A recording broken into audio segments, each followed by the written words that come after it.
Hello, and in today's video we are doing an FPL team selection video for game week 38 of the 2022 to 23 season.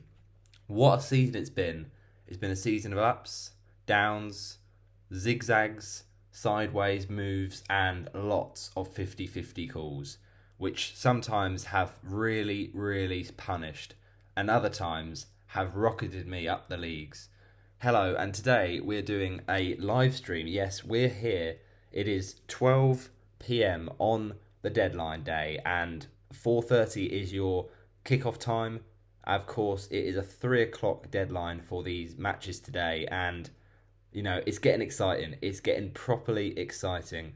We will get the team leaks, no doubt, and they will dictate people's transfers.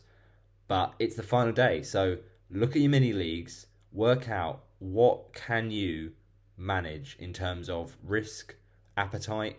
What can you do to win those mini leagues and finish where you want to? Now, I will be bringing out a season review of the FPL season with the mini league winner. Now, let me talk to you about the mini league first before we get into my team from game week 37 and then also my team going into the final game week. I was last with you in game week 31 where we had a little bit of a break, but I'll catch you up for that in the game week 20, the game week kind of review of all the season that comes out. So on the 3rd of June, as I say, I'll be doing it with the winner of this year's mini league for the FPL Yellow Army YouTube following. Of course, FPL Yellow Army's Loyal Legion, and we'll renew that league for next season. So I will send out the code, of course, when the new season starts, but I'll renew that for all those that have already joined. But let's just look back and see how the mini league is getting on. So these are our current mini league standings. I mean, we're doing pretty well. 53rd in the FPL Juice League. We'll take that. Top 100 finish would be nice. FPL Mate, well, fair enough. There's so many people in that league. We're top 2 in Weeders League. So in Weeders League, this is a couple friends from primary school, and I'm in a title race here. So the stakes are pretty high. I've definitely beaten 3rd, but it's a very tense 2-point gap. So I look at his team and I think, how can I beat this team? Well, he's got Raya in goal, who I currently have on my bench. So if he does well against Man City, which I suppose is unlikely, then that will really punish me. He's also got a different player in terms of his starting 11, that is Gundogan. Now, whether Gundogan will play on the final game week against Brentford is yet to be seen. He has also got Watkins, who did miss a penalty against Liverpool, but he has a big game against Brighton for Aston Villa's sake to try and get Europa Conference League. So could be a good pick this game week for sure. And then on his bench, he's got a few problems. Iverson, will he start him over Raya? Probably not. Joel Linton is out, Zinchenko is out, and Lyle Taylor doesn't play. So he has got just the one free transfer. So it is one of those things. It might be a tricky game week for him. Let's see how much money he's got in the bank. So right now, he has got 0.6 in the bank. So there's not a lot of flexibility for what he can do this game week. And therefore, I'm looking at this thinking, I've got an opportunity here to really get at him. Me, on the other hand, I have 2 free transfers and I also have 0.8 in the bank. So I think I could definitely win this mini league. So let me know in the comments, what would you do to go against this mini league rival and get the dub? Because it is tense up here, but it could come down to a captaincy. We'll have to find out in Wheeler's League. But the other mini leagues, we are in a title race in. Now this is irrelevant because it's a different format to a league in the fact that each time you score the lowest points that game week, you just get taken out of the league. So it doesn't really work in the same way as most invitational classic leagues. So I don't really count that as a FPL mini league to focus on for the final game week. Moving on though, top 5k in the Let's Talk FPL mini league. We'll take that. Always cheating. Always love those guys, and pretty happy with that top 100, 1k finishing there. Hopefully, if I can hold on. The Fantasy 606 mini league. Again, great guys. Appeared on the pod this season for them, as I have done multiple times for FPL Juice. Fantasy 606 is such great fun, and they really make me laugh. So a great listen. And yeah, 414 is respectable, but it's not quite the top gun. Then Philip, FPL Philip, great guy. Follow me on Instagram. So he is struggling a little bit. His team is there, Filipos Papas. He's not looking like he's gonna finish in the top two even. Well, I say that it's very close, but he's definitely not winning the league. And I think we've got this wrapped up, people. I think this is a dub. So very happy about that. I say I think we've got this wrapped up. I know I have. I basically stormed this mini league, so that's already one dub in the bag, which is brilliant. Because if it all goes wrong, which hopefully it won't, then I've at least got this to be very happy about. Moving on, we of course have the FPL Yellow Army's Loyal Legion, which is my mini league, the league I set up for you guys at the start of the season in July when we kicked off FPL for the new campaign. And I've got to say, thanks so much, guys, for joining the league. It's really been inspiring and fulfilling to see so many people join the league. For the first time, I've had a really well joined and well participated mini league, and I haven't really done this in the past, making my own mini league. But with you guys seeing the content on here on YouTube, I mean, it's been a busy few months really at uni, so I've had to kind of get content out where I can possible. But to see you guys in a mini league each week, and I always post the mini league and how it gets on Instagram and Twitter. So it's been brilliant to see the growth, and I really appreciate you guys for joining. As I say, feel free to join next season as well. But we are in a position where we could win our own mini league, which is always nice. But it's not out of the question. It's not easy because FPL Apprentices, who is a great guy, follow me on Instagram. He is currently leading by 11. So yeah, I kind of need a differential to go my way here. I can't lie. If I am to get the dub.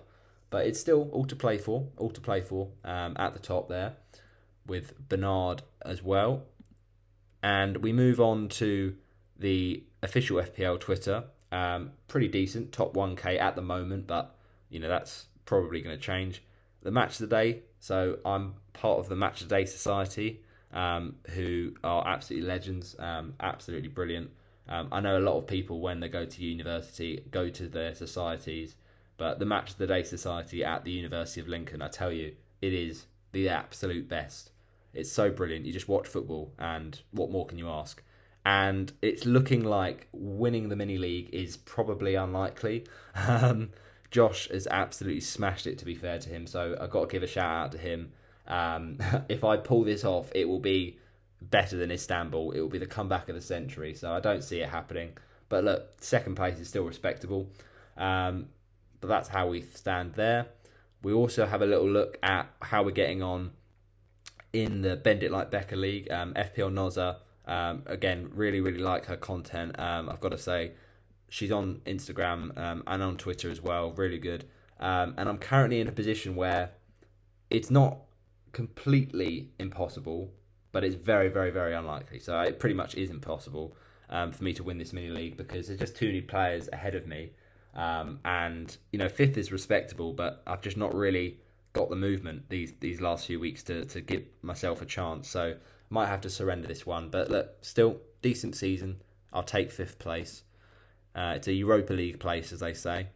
Moving on though, we have got the Trophy mini league. My guy, FPL Trophy. What an absolute goat! He is brilliant with his content. He also does stuff for FPL Juice. He's a current Juice pundit. And he will be actually on a live stream on Sunday at the same time. Right now, I'm talking. So go on to FPL Juice on YouTube at some point today to watch the live stream because it's a fantastic FPL pod. And they're going to bring fun. They're going to bring, stats. I know surprisingly so. But Draft Hound have been brilliant this season for them, and they also bring so much entertainment. So really go check them out. And Trophy's a great guy. So look, I'll take 26th in the league. That's decent. Obviously not going to be a mini league chart, but still, it's respectable enough. Then Watford FC FPL League. Now, off Watford FC news, I follow this guy on Instagram. He is the GOAT when it comes to Watford FC content on Instagram. So, yeah, really respect this guy for sure. And this looks like a good one. We're hoping, fingers crossed, that we can wrap this up. But Benji Winslet is 10 points behind. And I look at this and think, surely I can keep my nerve here and get the job done. But it's not going to be easy because I look at his team. It's a decent team. Got his few differentials, Wilson, Solanke. Not many people own Steele. And of course, let's not forget on the bench, that guy Castagna. He nearly scored against Newcastle, to be fair. Great clean sheet. But will he get the goods against West Ham? That is the question in that Leicester City relegation rumble against the Hammers. So, yeah, I'm hopeful of a victory for that mini league, but we will see how that one goes with the 10-point gap. Moving swiftly on, we've got another great mini league. It's got to be said, FPL Apprentices. I mentioned him earlier. Really like his content on Instagram.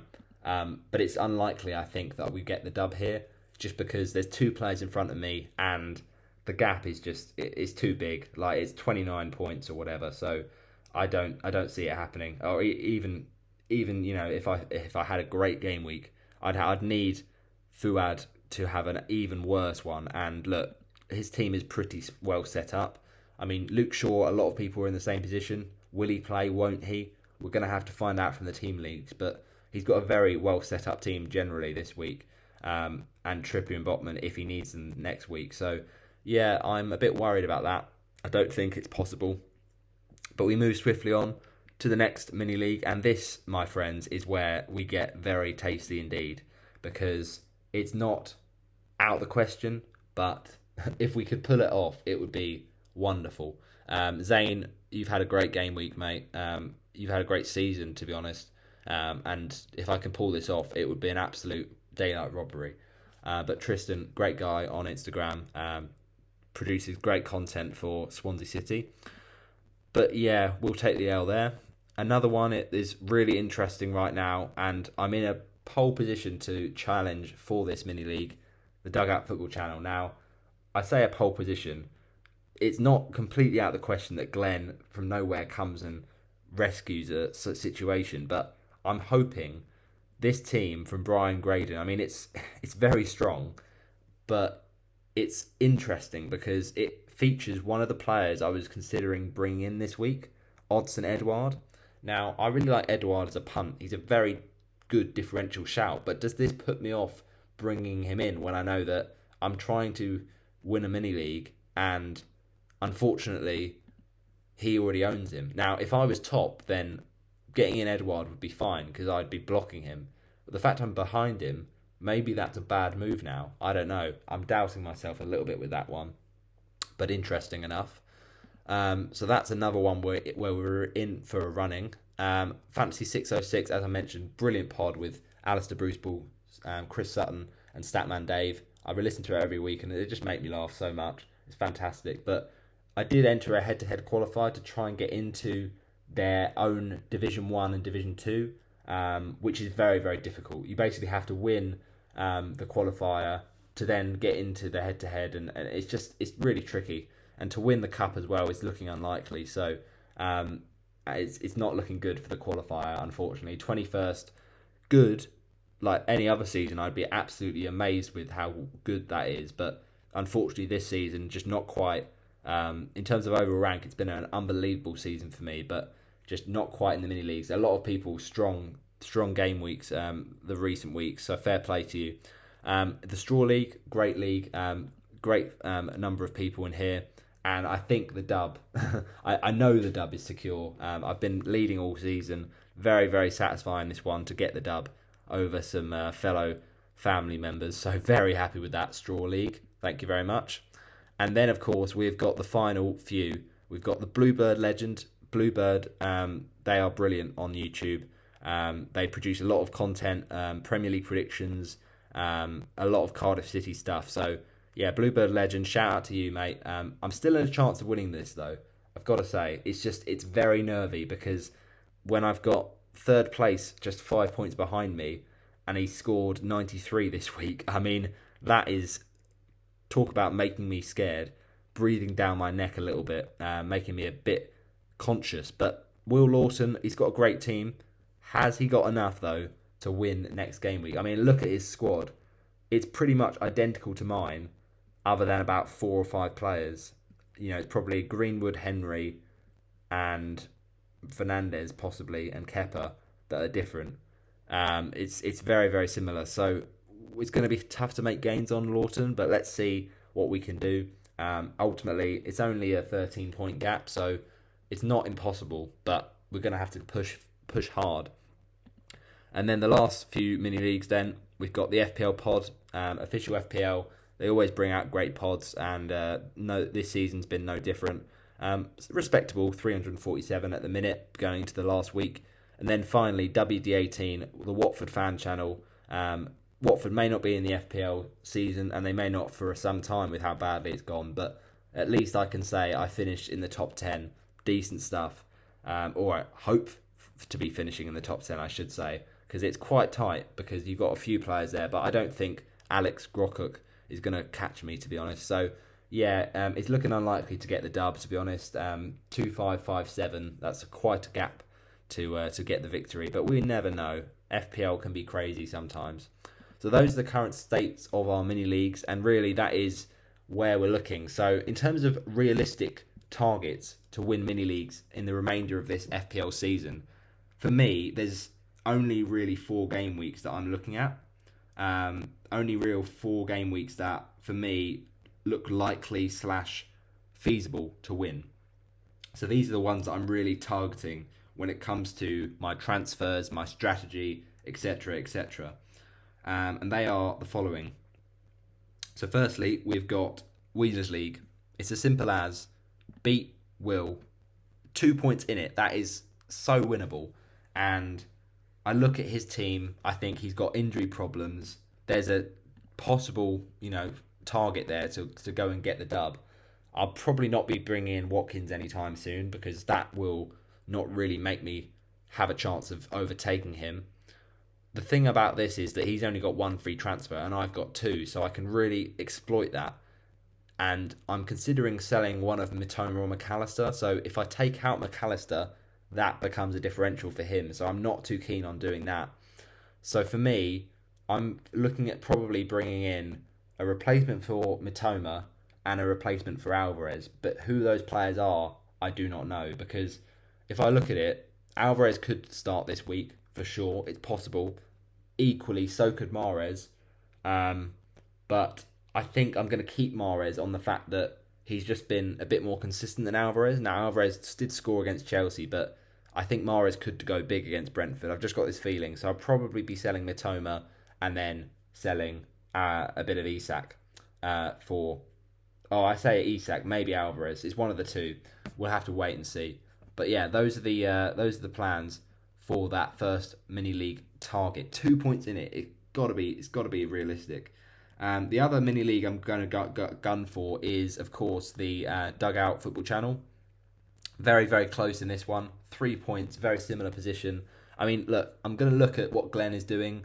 Of course, he's not that far off me, and a great game week for him with Bruno Fernandes as a differential captain. He also owns Alvarez. So, look, apart from maybe Robertson and Bruno, and possibly Grealish and Kepa, he's got a very similar team to me. So whether or not I go for it and really try and keep Alvarez or sell Alvarez, I look at that and think, if I sell Alvarez, again, I'm making him a differential for his team. So it's a tricky one. Not many people own Mahrez, but a few do own Alvarez. So perhaps Mahrez is the one that should go, and I just sell Isak instead of Alvarez. But when I look at Brian's team, I mean, he's had a great season. Let's not be around the bush. 21-6 26k is a fantastic game week overall rank. I look at his team, and again, it's very similar. But then there's that problem of Edouard that I mentioned about earlier. So yeah, it's very. I'll be honest. It's very tempting to sell Mahrez because a lot of people in my mini leagues now have Alvarez because I don't want to regret selling Alvarez. I mean, I can always sell Isak instead along with Mahrez. But Mitoma as well is just so highly owned. Forget mini leagues. A lot of people have Mitoma. So maybe the play is to sell Isak and to sell Mahrez because it seems like most people don't even have Isak anymore because of last week they brought in Alvarez, and also most people don't own Mahrez right now. So yeah, those are probably the players that I could move out, Isak and Mahrez, which to be honest, I don't love it because it means that I'm going to have to bench someone that I don't want to bench. At least with selling Mitoma and Isak, I could bench Alvarez, but then if I have to sell Mahrez and Isak, I have to bench Mitoma, and I don't love that. I really do not like that. I feel like Alvarez, if he gets benched, is less likely to punish me than Mitoma, who possibly could get benched, but when everyone owns Mitoma, it's more painful to bench him compared to Alvarez, who not many people will own, and ultimately might start on the bench for City. So it doesn't fill me with confidence having to bench Mitoma, I'll be honest. It really is not ideal. And that is why I'm thinking possibly the best play here is to sell Alvarez rather than Isak, because I look at it and think a lot of people have sold Isak now. If I just bench him away to Chelsea, that's not at the end of the world. It won't punish me that much in terms of rank. But what could really punish me is if I end up benching Mitoma. So I could just have Isak sold and also Mahrez sold and play Mitoma and then bench someone else. Or actually, I suppose I could just do Alvarez. That makes more sense, and then bench Isak. Yeah. So I probably will sell both Mahrez and Alvarez, and then start Mitoma because it just takes away the risk. When you look at Mitoma's overall ownership, I mean, he didn't have a great game week 2037, it's got to be said, but still 28.6% owned. And if he hauls, I'll be absolutely fuming with myself. So yeah, that's my other mini league I'm going for, the Dugout Football Channel. And then the other mini leagues we're going for, the Watford FC News FPL League and the Bluebird Legend. So I look at the Watford FC League. Ultimately, I'm topping that. So you'd think I'd want to be defensive here. But I look at his team and think, well, ultimately, Alvarez, he doesn't have, so that's not a problem selling him. Mitoma, he does, so I didn't want to sell Mitoma for that reason. And ultimately, Saka's a doubt now. Whether or not he starts, we'll have to find out. That could be good for me. So Grealish possibly doesn't play. So you're looking at possibly like a few moves there that could benefit me. And ultimately, he does only have one free transfer. So I'm in a strong position here. And I think ultimately I should get the dub. But nothing is ever a given in FPL. So we have to be careful. And then the final mini league that I'm really looking at to try and wrap up the title for is that Bluebird Legend mini league. It's going to be a tough one though, I can't lie, because I look at this and think, Will Lawton, you're a great FPL manager, mate. You've done so well to get here. And although you don't have any more 2 free transfers, you know, you've used both of them last week. Look at that team. I mean, it's just so stacked with options. It's really well set up, and he's not got the benching headache I've got of having Isak and having Alvarez and having Haaland. He's got a bench fodder in Greenwood, so he's got less of a headache there.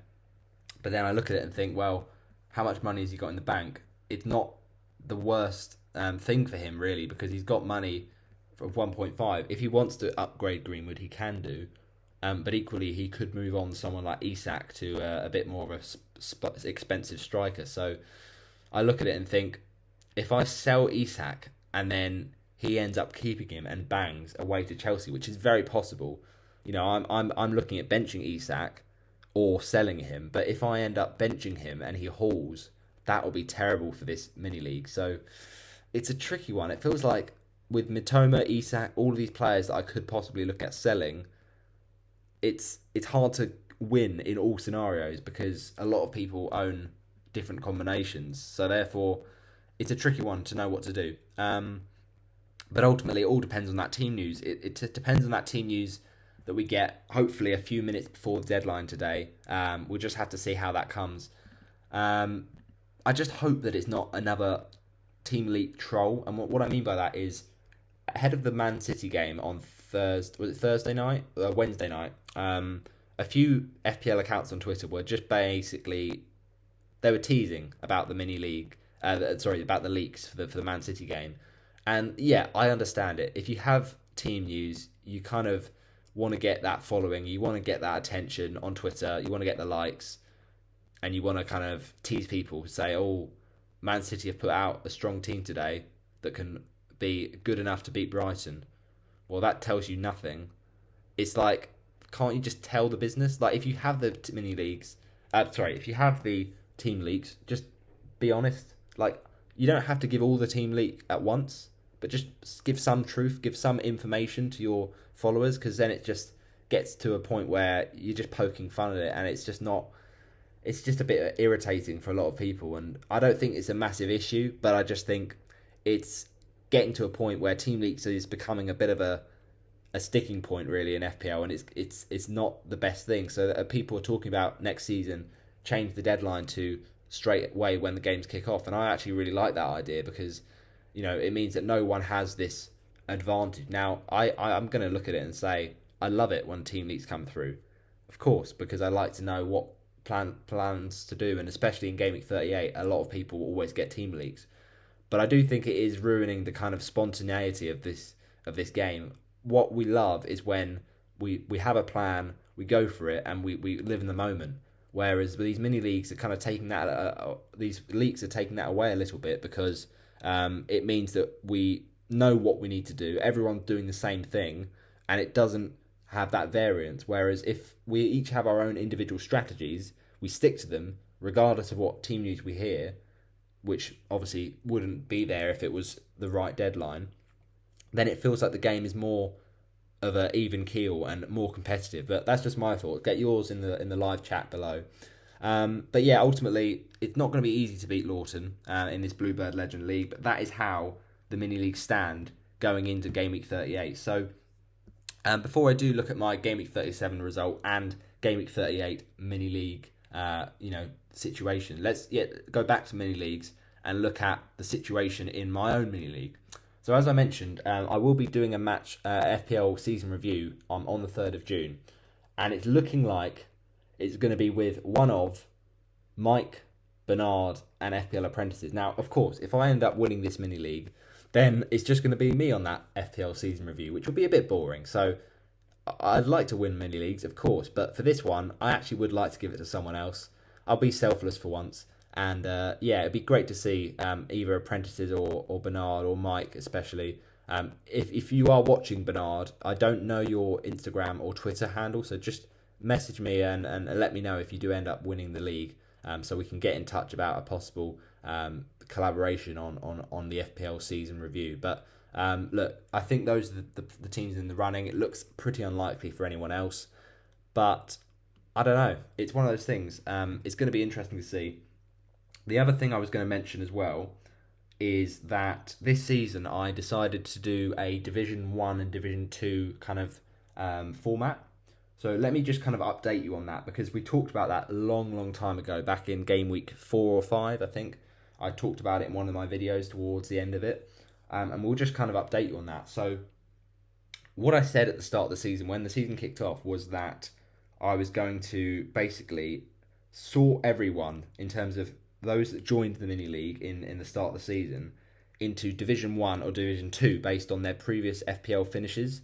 So if you finished in the FPL season 2021 to 22 with a rank that was basically within the top 7 digits. So what I mean by that is if you had a season finish, let's say you finished 15,298, then you've qualified. You've got in the top 7 digits, because that's less than 7 digits. So that's what I'm going to basically clarify in this video, is that if that's the case, let me update you that, because at the start of the season, we did a little thread on Twitter about how the standings were looking. So you had Division 1, you had Adam Clark, you had Semi Casual, Neil Thompson, Ash from FPL Juice, Sam, James Clark, and Anupam, Finn Crockart, Caden Moran, Magpie FPL, FPL Apprentices, Muada, FPL Run Farm, Andrew O'Brien, Xander van der Wielen, Reese Morgan, who, by the way, a very unlucky Reese, got knocked out in the Cup in game week 37. Shame for him, really, because he's had a great go at the Cup, but it just didn't quite happen for him this week. I think he went out to Mike Halpin in the end. So yeah, commiserations to Reese. Also, Sam went out as well, and a narrow victory there. Actually, I think Mike beat Sam Pillay, and then Reese lost to Mike Halpin. So yeah, fair play to Mike and to Jambo. Actually, Jambo was the one that did the job in the end over Reese. So well done to FPL Jambo, Craig Broomy on Instagram. Really great season, and those are the top two that go into that final of the cup. So well done to you, Jambo and Mike Halpin. But yeah, we've also got in Division 1 after Run Farm, Andrew O'Brien and Reese Morgan, Ian Satney, Sam Pillay, who I just mentioned, Tom Straw, Ethan Fish, FPL Callum 99, Ashley Longthorne, Micah, Giorgio, Colm Boogler, Theo Mellis, NZN Naza, Lunga Radibe, MG15 Yaga Puritza, Dave Hollis, Mashoud Rufai, FPL Philip, FPL Juice, that is of course Nick from FPL Juice, Ryan Adams, Thomas White, FPL Destiny, Ryan Adams by the way, Jack Emsley, Thor Havard Wag Pedersen, also known as FPL Thor, Charlie Lord, Ian McDonnell, Simon Marjolis, Sidish Gupta, Adam Wheely FPL, so FPL Wheeler he's now known as, great guy Adam, Ismail Ilimasa, myself, Mike Halpin, Sumava, Chris Porter, FPL Jambo and Henrik. So that was how I kind of talked about Division 1 in the first post. Then I kind of did an update of that back in December of last year. And I think I had to make a few corrections. So Division 1, as it stands, looking a bit different to that, I think. Because I think I ended up putting a few of them in the wrong places, basically. So apologies for that. So as we'd looked at it last season, or last year, as it was, we were currently in a position where in Division 1, Ethan was bottom, followed by Adam Clark, followed by Semi Casual and Ash FPL Juice. And then we also had in the top part of Division 1, it was Simon Marjolis, very, very decent indeed. And then if you look at the rest of the situation, in second place, it was a very good end to the season for FPL Apprentices. So he was doing really well. And that's how it looked really. So what we'll say about that is it's looking good for FPL Apprentices because he was in Division 1 originally, and so as it stands will be the winner overall, and also the winner in Division 1, of course.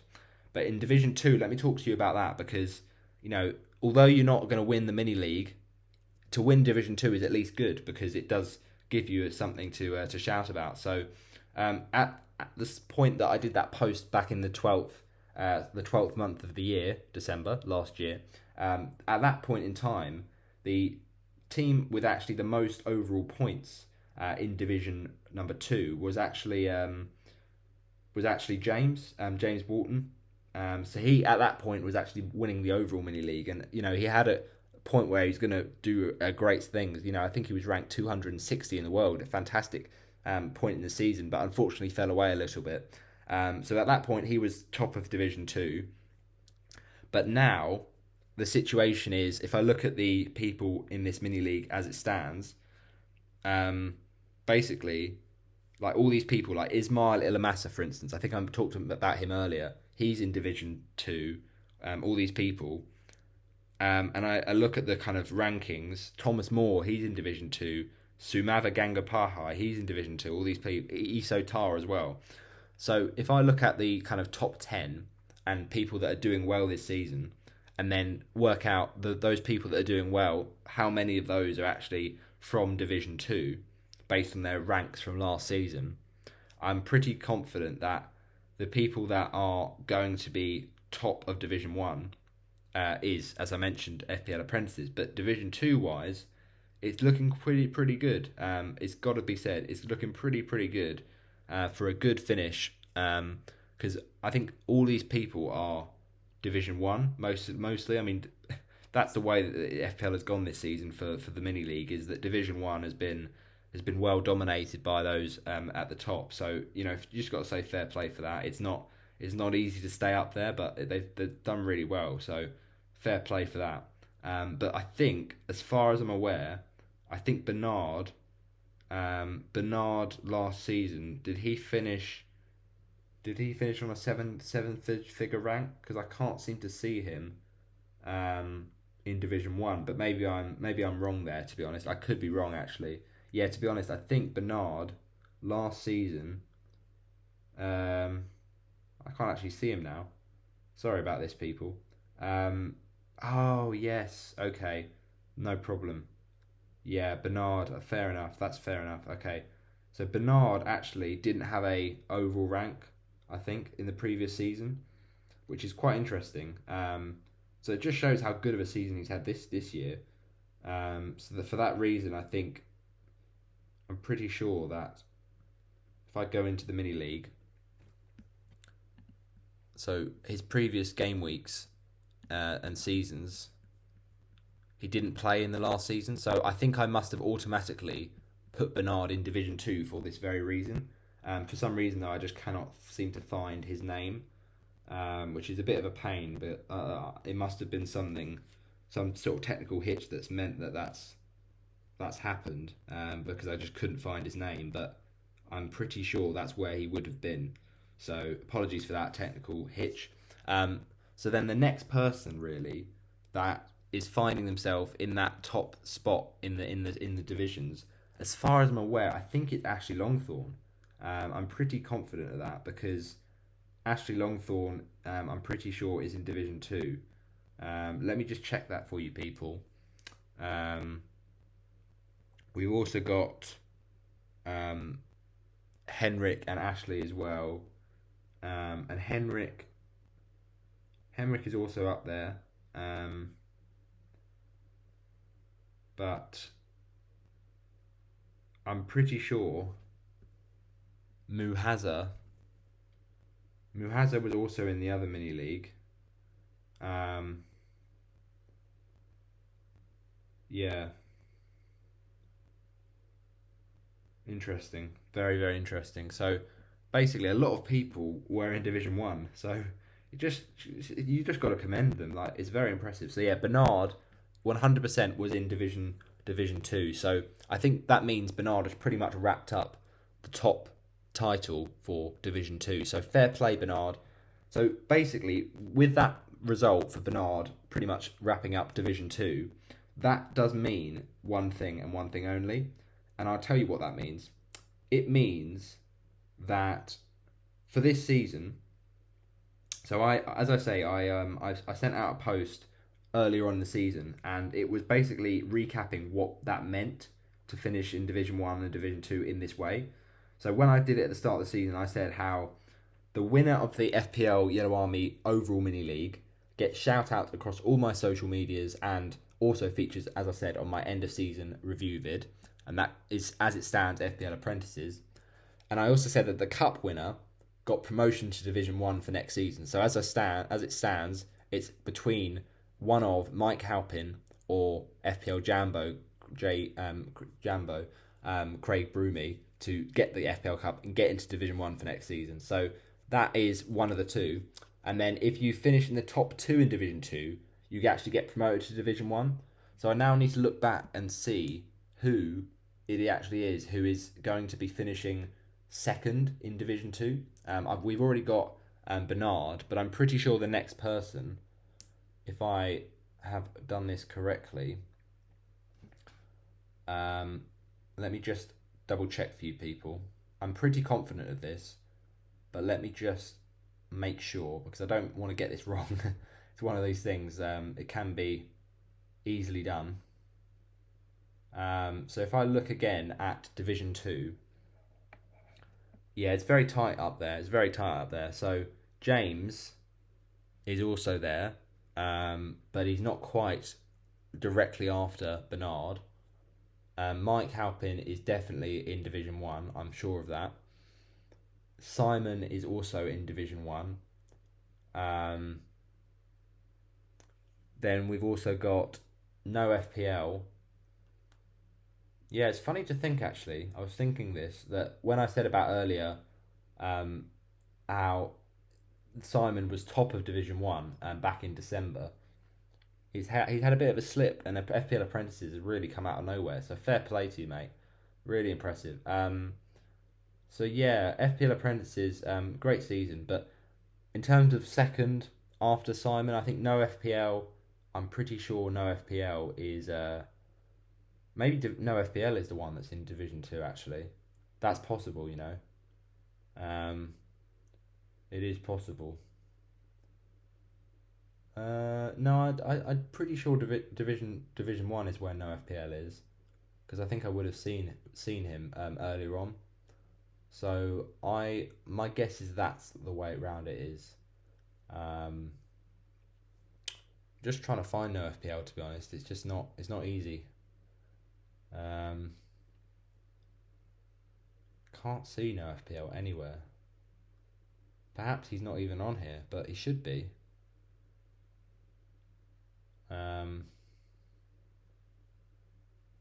Because no FPL is having a decent season, so it'd be no FPL is in Division 2. That's what I thought. So therefore that confirms it then. So no FPL will be finishing second. Well, I say finishing second. Thomas White is in Division 1. I'm pretty confident. So unless something massively surprising happens, Thomas White is looking like he's in Division 1.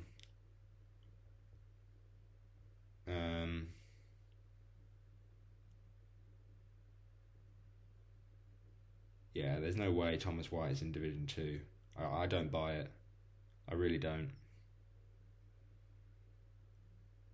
I'd be very surprised if he was.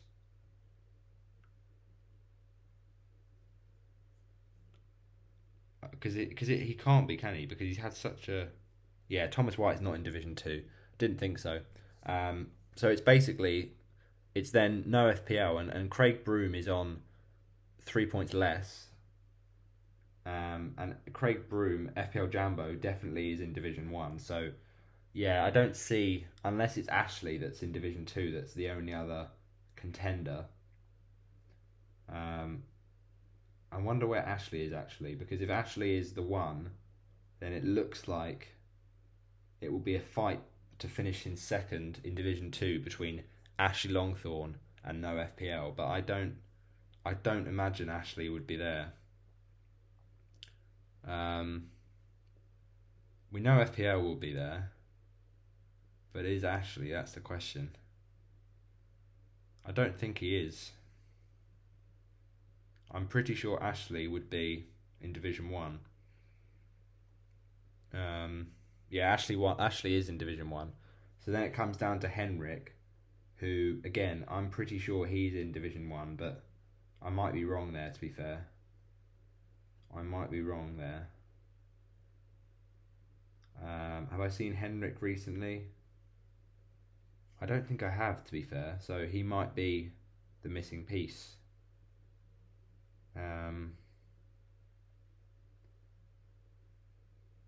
Where is Henrik?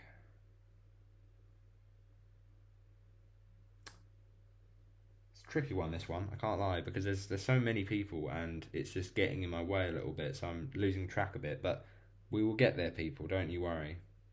Yeah, Henrik is in Division 1, so that's the thing. I'm pretty sure then that means it must be no FPL up against Muhada. because I can't see anyone else who's in a shout of being in that situation.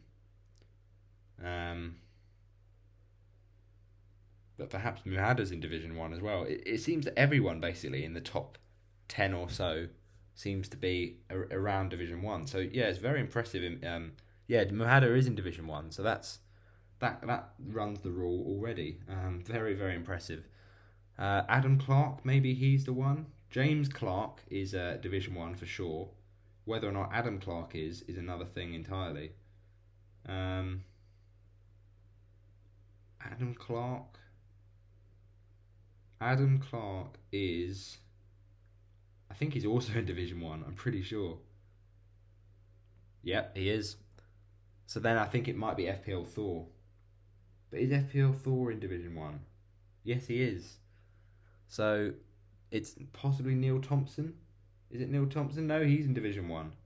Wow, that's incredible. The consistency from these people from Division 1 is incredible. I guess that's why they're in Division 1, but still, you would imagine there would be more people really that have slipped up this season compared to previous seasons, but it's just gone the way of all those people who've done well in the past. So fair play for that. I mean, that's consistency at its finest.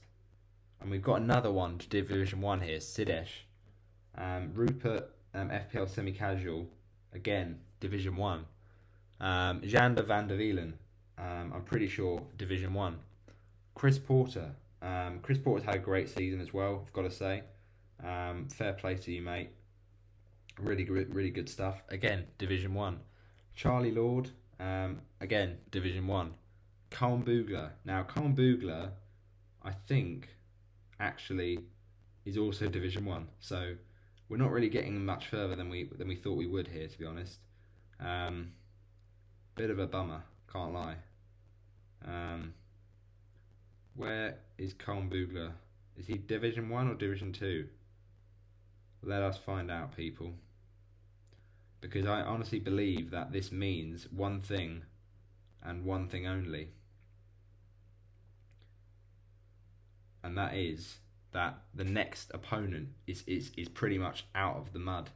Into the mud, I should say, because the gap is now just too big. The gap is simply too big. Colm Boogler is in Division 1.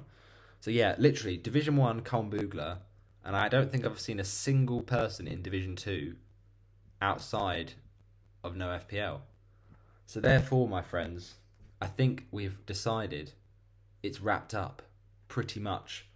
Top spot for no FPL. But the question is on everyone's lips, the big question, who is getting second? Because someone's going to get it. Like, it's the top two that get promoted to Division 1, so there's got to be someone. You can't all just kind of forfeit this. It's got to be someone. So I don't know who that will be in the end, because it looks like no one wants to win it, but someone has to eventually. It's as simple as that, really. But fair play. I'll say it again, but the consistency is just absolutely fantastic. Absolutely brilliant. Bernard, I think Bernard is actually the one. Benson Soka is the one that finished top. So that wraps it up, people. The top two, for 100% sure, because the gap is just too big, will be Bernard, Benson Aluka, and no FPL. So therefore, those two, Bernard and no FPL, you are promoted to Division 2 next season. So fair play to you, mate. Very impressive stuff. So that means we've got Division 2 promotion wrapped up for next season. As I say, only 2 go up.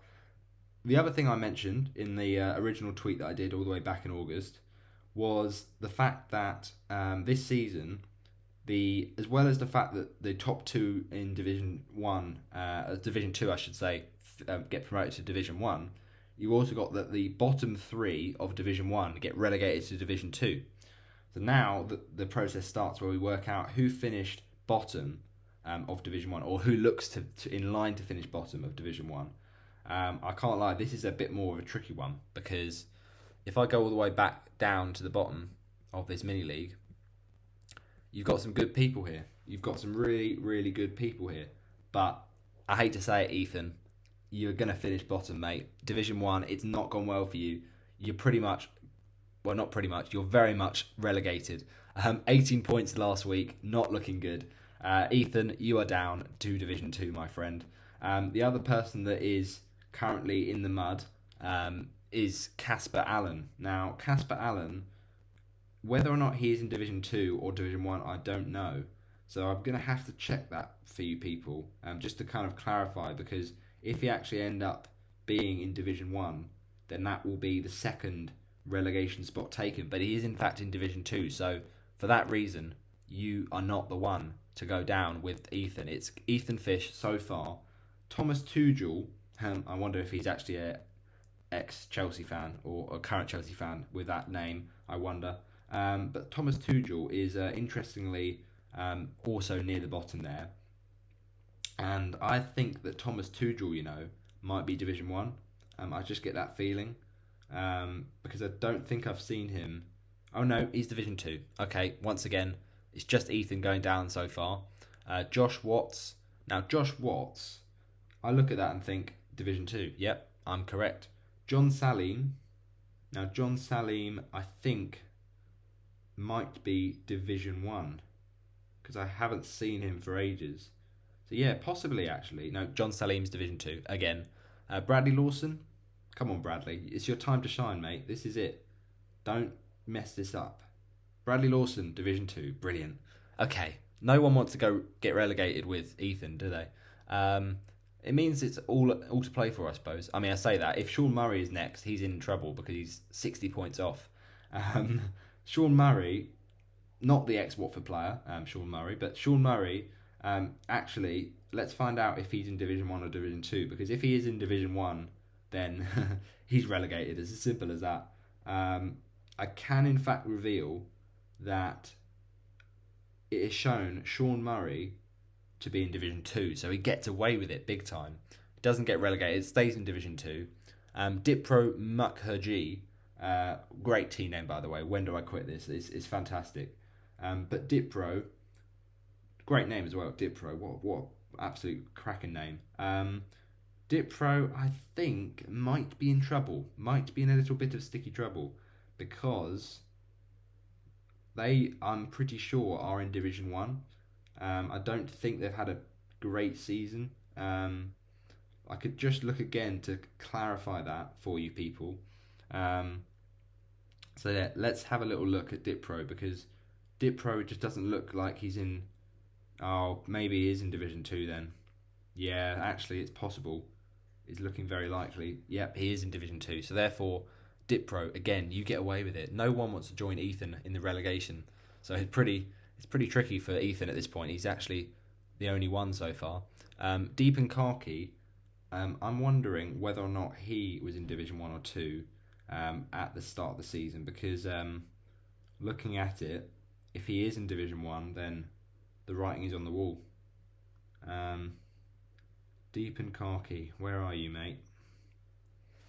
You are, in fact, in Division 2. Again, another one bites the dust. Another one gets away with it. Ahan Baus. Now, Ahan Baus, pretty cool name as well. Also Division 2. It's really poor from Ethan, this, because it shows that all these terrible FPL players this season are Division 2, and then Ethan just sticks out like a sore thumb. It's not looking good. Zane Walker, now, here we go. Another Division 2. Unbelievable. Jack Emsley now. Jack Emsley, oh dear. It's not looking good for Jack Emsley, because Jack is in fact Division 1, which means he is getting relegated along with Ethan. There we go. Ethan and Jack are down. But who, my friends, is going to be the third person to join them? Because Justice Prempeh, if you're looking to be in Division 1 and then no one else near you is above you that's in Division 1, therefore it's not looking good. It's really not looking good. So Justin Prempeh, I can in fact reveal Justice is in Division 2, so he gets away with it big time. So therefore, Jack and Ethan, you are down for sure, because I don't think the next person that is in the Division 1 is going to end up being close enough for Jack to catch them. So Theo, where are you, my friend? Because I think you might be in Division 1. Look, I think Theo is in trouble. Or perhaps he's not. Perhaps he is in Division 2. Wow. I think he is, you know. I think he genuinely might be. Because I don't see him in Division 1. Oh, he is in Division 1. Interesting. So therefore, it's a straight shootout between Jack and Theo. And Jack, to be fair, is only 8 points off Theo. So Jack is not down relegated yet. He's still alive and kicking. So this could be an interesting relegation fight for Division 1. You got Jack Hemsley, Theo Mellis. Is there anyone else? Anyone else that's in with a shout of relegation? Well, the answer for that is pretty simple. Looks pretty much no, because with a 43 point gap to the next player, even if they're in Division 1, which they might not be, they might be in Division 2, it's surely unlikely for the Theo to catch them now. So that might confirm relegation for Theo, Jack, and Ethan Fish. But let's just double check about Elvis. Elvis, my guy Elvis. Elvis is in Division 2, so that doesn't really matter, because guess who else is in Division 2? The next person on the list, JC. Real Madrid, well, they are in fact going to be in Division 2. Sebastian Hurtado, this is not looking good for Theo, because he's going to have to make up like a crazy amount of points. At this point, it's looking at 90 points. There we go. It's confirmed. The relegation zone is done. Theo Mellis, Jack Emsley, and Ethan Fish, you are all relegated from Division 1 into Division 2. Well, we've had a lot of drama here, but we've got some of the mini-league spots wrapped up. Relegation is locked in, even going into the final game week. And we have decided that the top 2 of Division 2, promoted to Division 1, we have said is definitely 100% Bernard, Ben Sonaluca, and no FPL. Because there's just no one that can catch them. There's just no one in that top 20 even who seems to be in that Division 2. So really, really well done to you guys. I mean, you've done a sterling job. It's got to be said. It's got to be said. I mean, look, the thing is, if I look at the next person that's in Division 2, I can guarantee they're nowhere near close enough to reaching the top 2 of no FPL and Bernard. Because, look, I think Bernard, with 2,520, he's about 23 points above no FPL. So that's maybe just about able to be clawed back, but very, very tricky. So it's looking pretty good for Bernard to finish in the top 2. No FPL, though, he would need an absolute nightmare game week to fall out of the top 2, because if I look at Joan de Vielen is one of the ones who's also in Division 1. So basically, the next player who happens to be in Division 2, it might even be Colm Boogler, you know. But I don't think he is, because I think Colm, the last time I checked, was actually in Division 1. Yeah, he is. So I just don't see any people here from Division 2. I think maybe Yasin possibly is in Division 2. But it's unlikely. I honestly believe that. Yasin is not in Division 2. I think, pretty sure Yasin is Division 1. So, yeah, it's ropey times. I can't lie, it's ropey times. If I look again and I find out that Yasin is somehow in Division 1, Division 2, sorry, I will be very surprised. I can't see Yasin anywhere, I'll be honest. Unless, of course, I've missed something, which I might have done. That's always possible. Yasin El Nani is in Division 2. Well, that's interesting. That's very interesting. So he is on 2,425. And do you know what that means? That means that the gap between Yasin and no FPL is a stupid amount. I don't even know how that is. It's like 70 points. So that confirms the top 2 as we thought it was. No FPL and Bernard Ben Sonaluka. So therefore, we've got two things confirmed: promotion to Division 1 for Bernard and no FPL, and relegation to Division 2 for Ethan, Jack Emsley, and Theo Mellis. Tough stuff for a lot of people to take there. I'm sure that's really gonna hurt for a while. But look, this is Division 1 and Division 2 of FPL Yellow Army's mini league, and it can be brutal. It really can be absolutely brutal. So you got to run with the punches. You got to take it as it comes. So now that we've confirmed those promotion and relegation places, as I say, the cup winner is between Mike Halpin, who is currently sitting in a very impressive fourth, and also, funnily enough, Craig Broom, Jambo's Giants, FPL Jambo. So what are the chances there? The top two in the cup are actually in the top 10, both of them in the mini league overall. So it's not often you get that.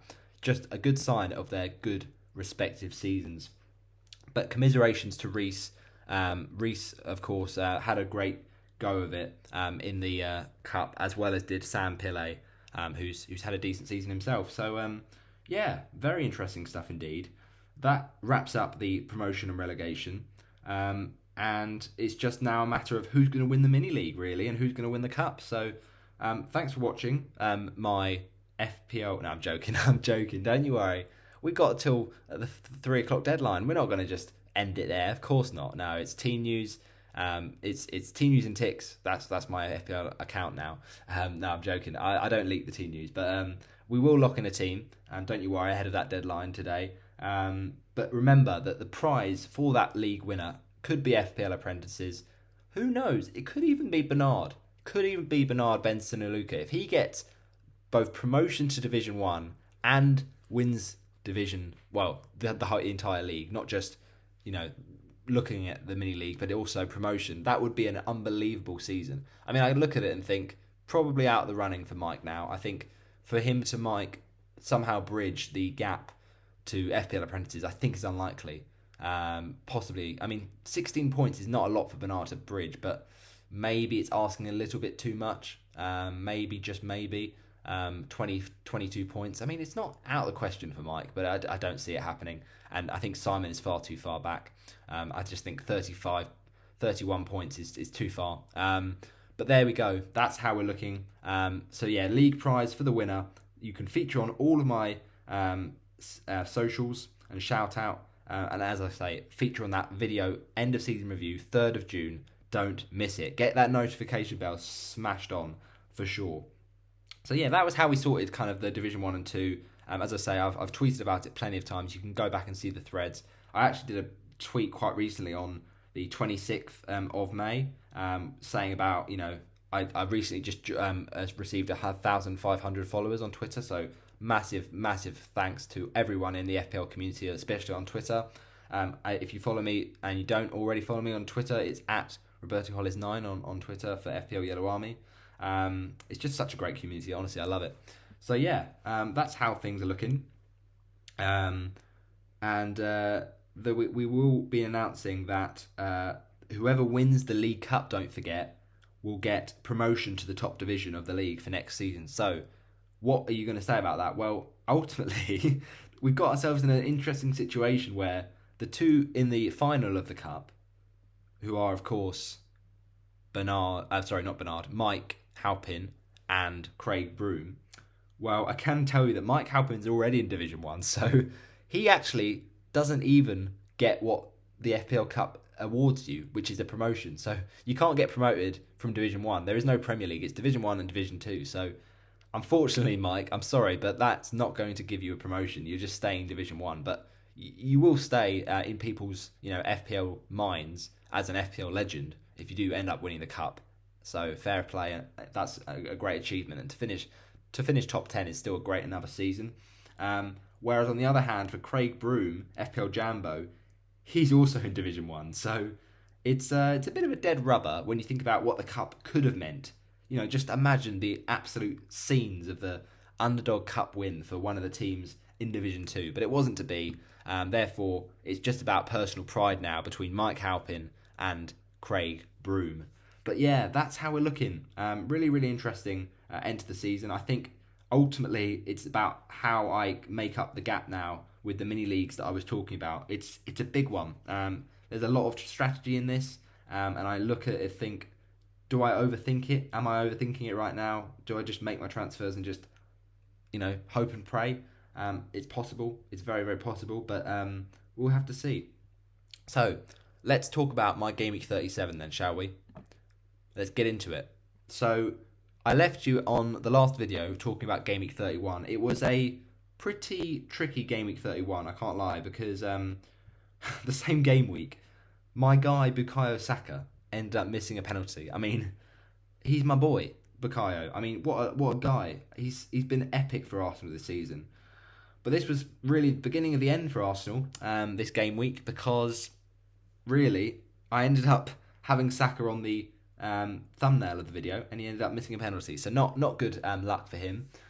But we went into game week 30 with one free transfer off the back of a fairly nice green arrow in game week 29. That big double game week, 143 points. That was special stuff for the bench boost. I mean, look, the bench boost wasn't brilliant. An 8-pointer from Raya for a double game week. That's not amazing. Saka obviously then went off injured against Leeds. Didn't start the game against Leeds. Kane, of course, did score against Everton, 7 points, whatever. And then Estupiñán, 7 points in the double. Could have been better. But look, I'm not going to complain with a 23-pointer on a bench boost. Very, very good indeed. And 143 points. That's the best ever points tally in my FPL career. So even though I took the -4, 139 is the best ever game week score. I think in previous game week, when you consider hits as well, it was 134. And that was back in the FPL 2021 to 22 season. I think in game week 26 of the season, when everyone triple captained Salah, I scored 136 or something. Oh no, was it 100? I'm trying to think now. I think I might have scored 142 actually, and I think I took a -8.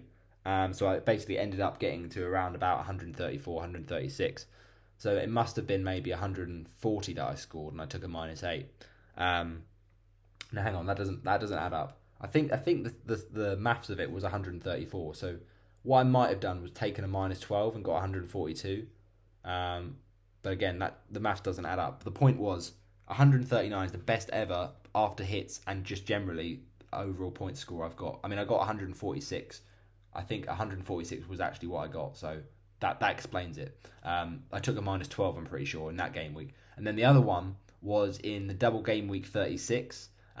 Back in last season. That was a legendary moment when Douglas Luiz scored against Liverpool for my bench boost. And that game week, I also got an overall kind of points of 134, I think, once you factored in, I think I took a -8 or a -4. So it's the best ever game week in my FPL history. 143 with only a -4, 139. Fantastic week. Game season, really. Season changer, that one. So I'm really happy with that. And that shot me up from 74k in game week 28 to 39k in game week 29. But then, as I say, that penalty miss for Saka, man, that was just pain. Game week 30 was also pain. So somehow in game week 31, we managed to get ourselves a green arrow despite that penalty miss from Bukayo Saka. But let's reflect on game week 31, because that was the last time that we did talk about my team with that game week 31 preview. So as I say, game week 31, 70 points. Look, I don't mind it. Ultimately, like, the transfers I made in this kind of weird period between game week 30 and 31. I mean, Haaland in for Tony was fantastic in 30, of course. He brought home the goods like a boss. But then, the thing is, in 31, we took a bit of a gamble. We took a -4, and boy, did it pay off. I mean, that was a sight for sore eyes, because Trent Alexander-Arnold, away at Ellen Road, you're like, yes, I want you, baby. I want you now. Because Chilwell was just such a troll for me. I brought him in game week 28 and thought, yeah, this guy's going to do well. He's going to be the man. He didn't actually do very well at home to Everton. Ben Mee came out. Chilwell did really very little. Watkins also came in that game week 28, so that was at least a good transfer. But then I brought back in Haaland, and whilst Watkins was doing well, Chilwell certainly wasn't. And I looked at that team in 31 and thought, Trent needs to be there. Away to Leeds, surely. So I brought him in for Chilwell, and I also took a -4 for Grealish for Maddison. Now, it's typical, isn't it, that in Game Week 31, Maddison just somehow, manages to actually start the game, right? Because he probably would have just got benched like every other week. But that week, Grealish played a game against Leicester, funnily enough, and he scored a 7-pointer. So when you look at that game, you think, okay, City are going to score 3 goals against Leicester. You kind of think, let's see some goals from Grealish. Only a 7-pointer, but look, we take it. We don't mind it. A nice transfer. And of course, Trent brought home the bacon against Leeds. Fantastic game week to bring in Trent Alexander-Arnold. A 9-pointer. Beautiful. So really good transfers in Game Week 31. It's got to be said. As I say, 70 points. So Raya, what did he do? Well, he got a nice clean sheet against... No, joking. He didn't.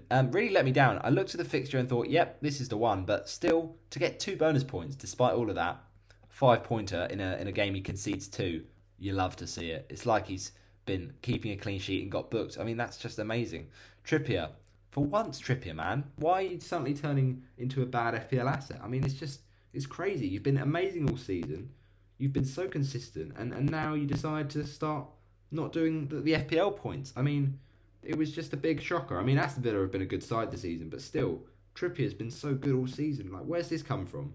I mean, 3 goals from Newcastle, who are supposed to be one of the best defences in the league. I mean, it was a nightmare. It was a absolute nightmare. So Trippier, not happy with you, mate. Honestly, I was fuming, absolutely fuming. But them's the rules. That's the way it goes.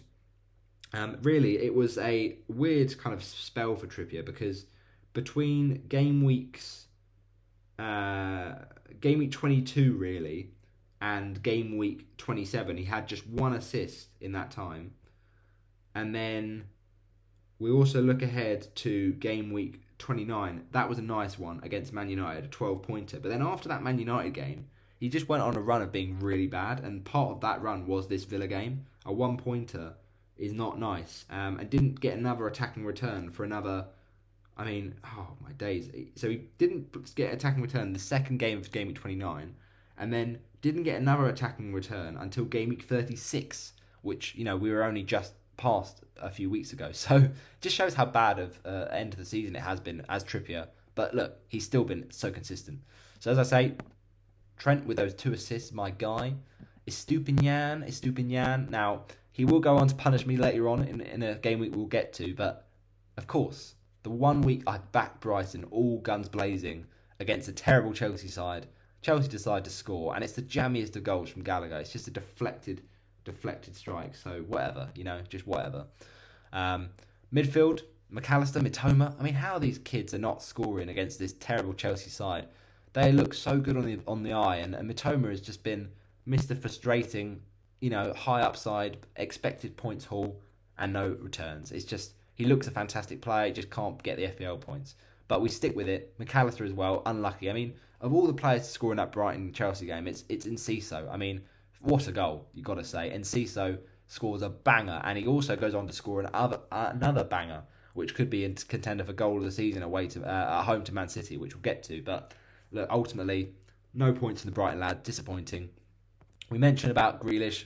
Nice bonus point there against Leicester. We'll take that very much. But Bukayo, man, you were my guy. I was going into that Sunday with one player from Arsenal, and the only player I have goes and misses a penalty. And look, maybe this was the end for Arsenal. This was the start of the title fall. But look, it's just not ideal for FPL. I mean, Saka, he has had great points in the season for me. There was that one game week against Palace where I was like really tempted to captain him. I captained Kane. Of course, Kane scores, but then Saka goes big. I've never quite got it right with Saka. I mean, he's had a kind of couple weeks where he's done well for me, but I've never either chosen to play him or he's never performed for me in the weeks where I've wanted him to. So as good as an FPL asset he has been across the season, it's just been tinged with a bit of regret for my FPL team personally. We move into the midfield then, out of the midfield I should say, after that penalty miss. Does Kane get a penalty? No. Okay, brilliant. We held Kane for so many game weeks, and for the one fixture we're holding him for, he always loves scoring against Bournemouth. But no, Spurs decide to concede 3 and Kane does nothing. I mean, this Kane guy has been a monster this season. I mean, only 8 different games he's blanked all season so far, and only 1 to go against Leeds, which he could go big in. Unfortunately, he can't get there with the money because he's just so expensive. But if you have Haaland, Kane and Salah in your team all season and didn't take them out for any point, then you're laughing. But it's just those double game weeks we get lured in and we take these players out. So Harry Kane, I will get to you, but I think ultimately he's been my favourite FPL player this season. And I remember I say that because I've brought him in since the purple patch. So Game Week 8, he was on my wild card. That was a season-changing wild card. Game Week 8, 60 points. All right, steady Eddie. But then that period between Game Week 10 and Game Week 12 and Game Week 9 and 13 and these kind of periods just before the World Cup is when I was really rocketing up the ranks. Okay, admittedly post World Cup it has been tough for my FPL team, but we're still looking to secure our best ever overall rank. And Harry Kane, although I did sell him for an 11 pointer in Game Week 33, he's been a big part of my great FPL season. So to be honest, you're my FPL season keeper. You're my player of the season, Harry, for my FPL team. Obviously, Haaland is much the FPL GOAT this season, the king of FPL, but everyone's had him, right? Not everyone had Kane earlier on in the season. Now, I get a lot of people have now moved to Kane, but there was a period, I think he had Palace away at Kane, and he got a nice 16-pointer. That was why you play FPL. That is what we live for. So look, ultimately, Kane, blank against Bournemouth, disappointing. Haaland, the GOAT is just, he's the go-to captaincy, and it does make FPL less fun because it's just too predictable who to play. And he gets those 2 goals against Leicester and then gets subbed off. I mean, you can't write it, but look, we'll take the 24 points. Then Watkins, my guy Watkins, this was the week that everyone loved him. 16-pointer. Look, it's at the cost of my Trippier, but look, I don't mind. When this guy came in Game Week 28, he was a season legend because, look, ultimately, he didn't end the season too well with that missed penalty, and he still might end it well with Brighton charging for that Europa Conference place against already Europa League confirmed Brighton. But the way I look at it is, Ollie Watkins, what a nice little period of the season he had that purple patch, and a lot of people lucky, well, me say lucky, maybe not lucky, but a lot of people did well to jump on him at the right time. And actually, it was funnily Haaland who went for Watkins back in Game Week 28, and since that period, Watkins has been epic, and I brought back Haaland, kept Watkins, perfect stuff. So yeah, Watkins, my guy, 2 goals, what a legend. Then the bench was very bad, which is how we like it. We don't want that bench regret, other than Kepa, right? The 1 week I play Raya based on fixture. Wolves away. Wolves never score goals. And who did Liverpool play? The best Brighton team ever. And yet Kepa concedes 2 and still scores more points than Raya, who concedes also 2. It's just how Kepa's scoring more points on my bench. Every single game week, this Kepa guy is a troll for my team. So yeah, real frustrating. So ultimately, Game Week 31 was a bit of a tough one to take. Now, I say a tough one to take. The transfers in from Trent and Grealish were pretty nice. But it could have been so much more. It really could have been so much more. And I just look at it and think, what if? What if? But I did jump a slight green arrow from 41.8k to 39.356. So look, it's 39k. I can't complain.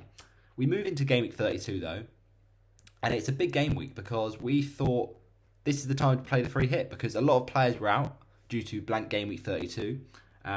So I thought, yep, this was always going to be the week I was going to play the free hit. A lot of people went for free hit 34, fair enough, but this was the week that made sense for my team with the way I was set up.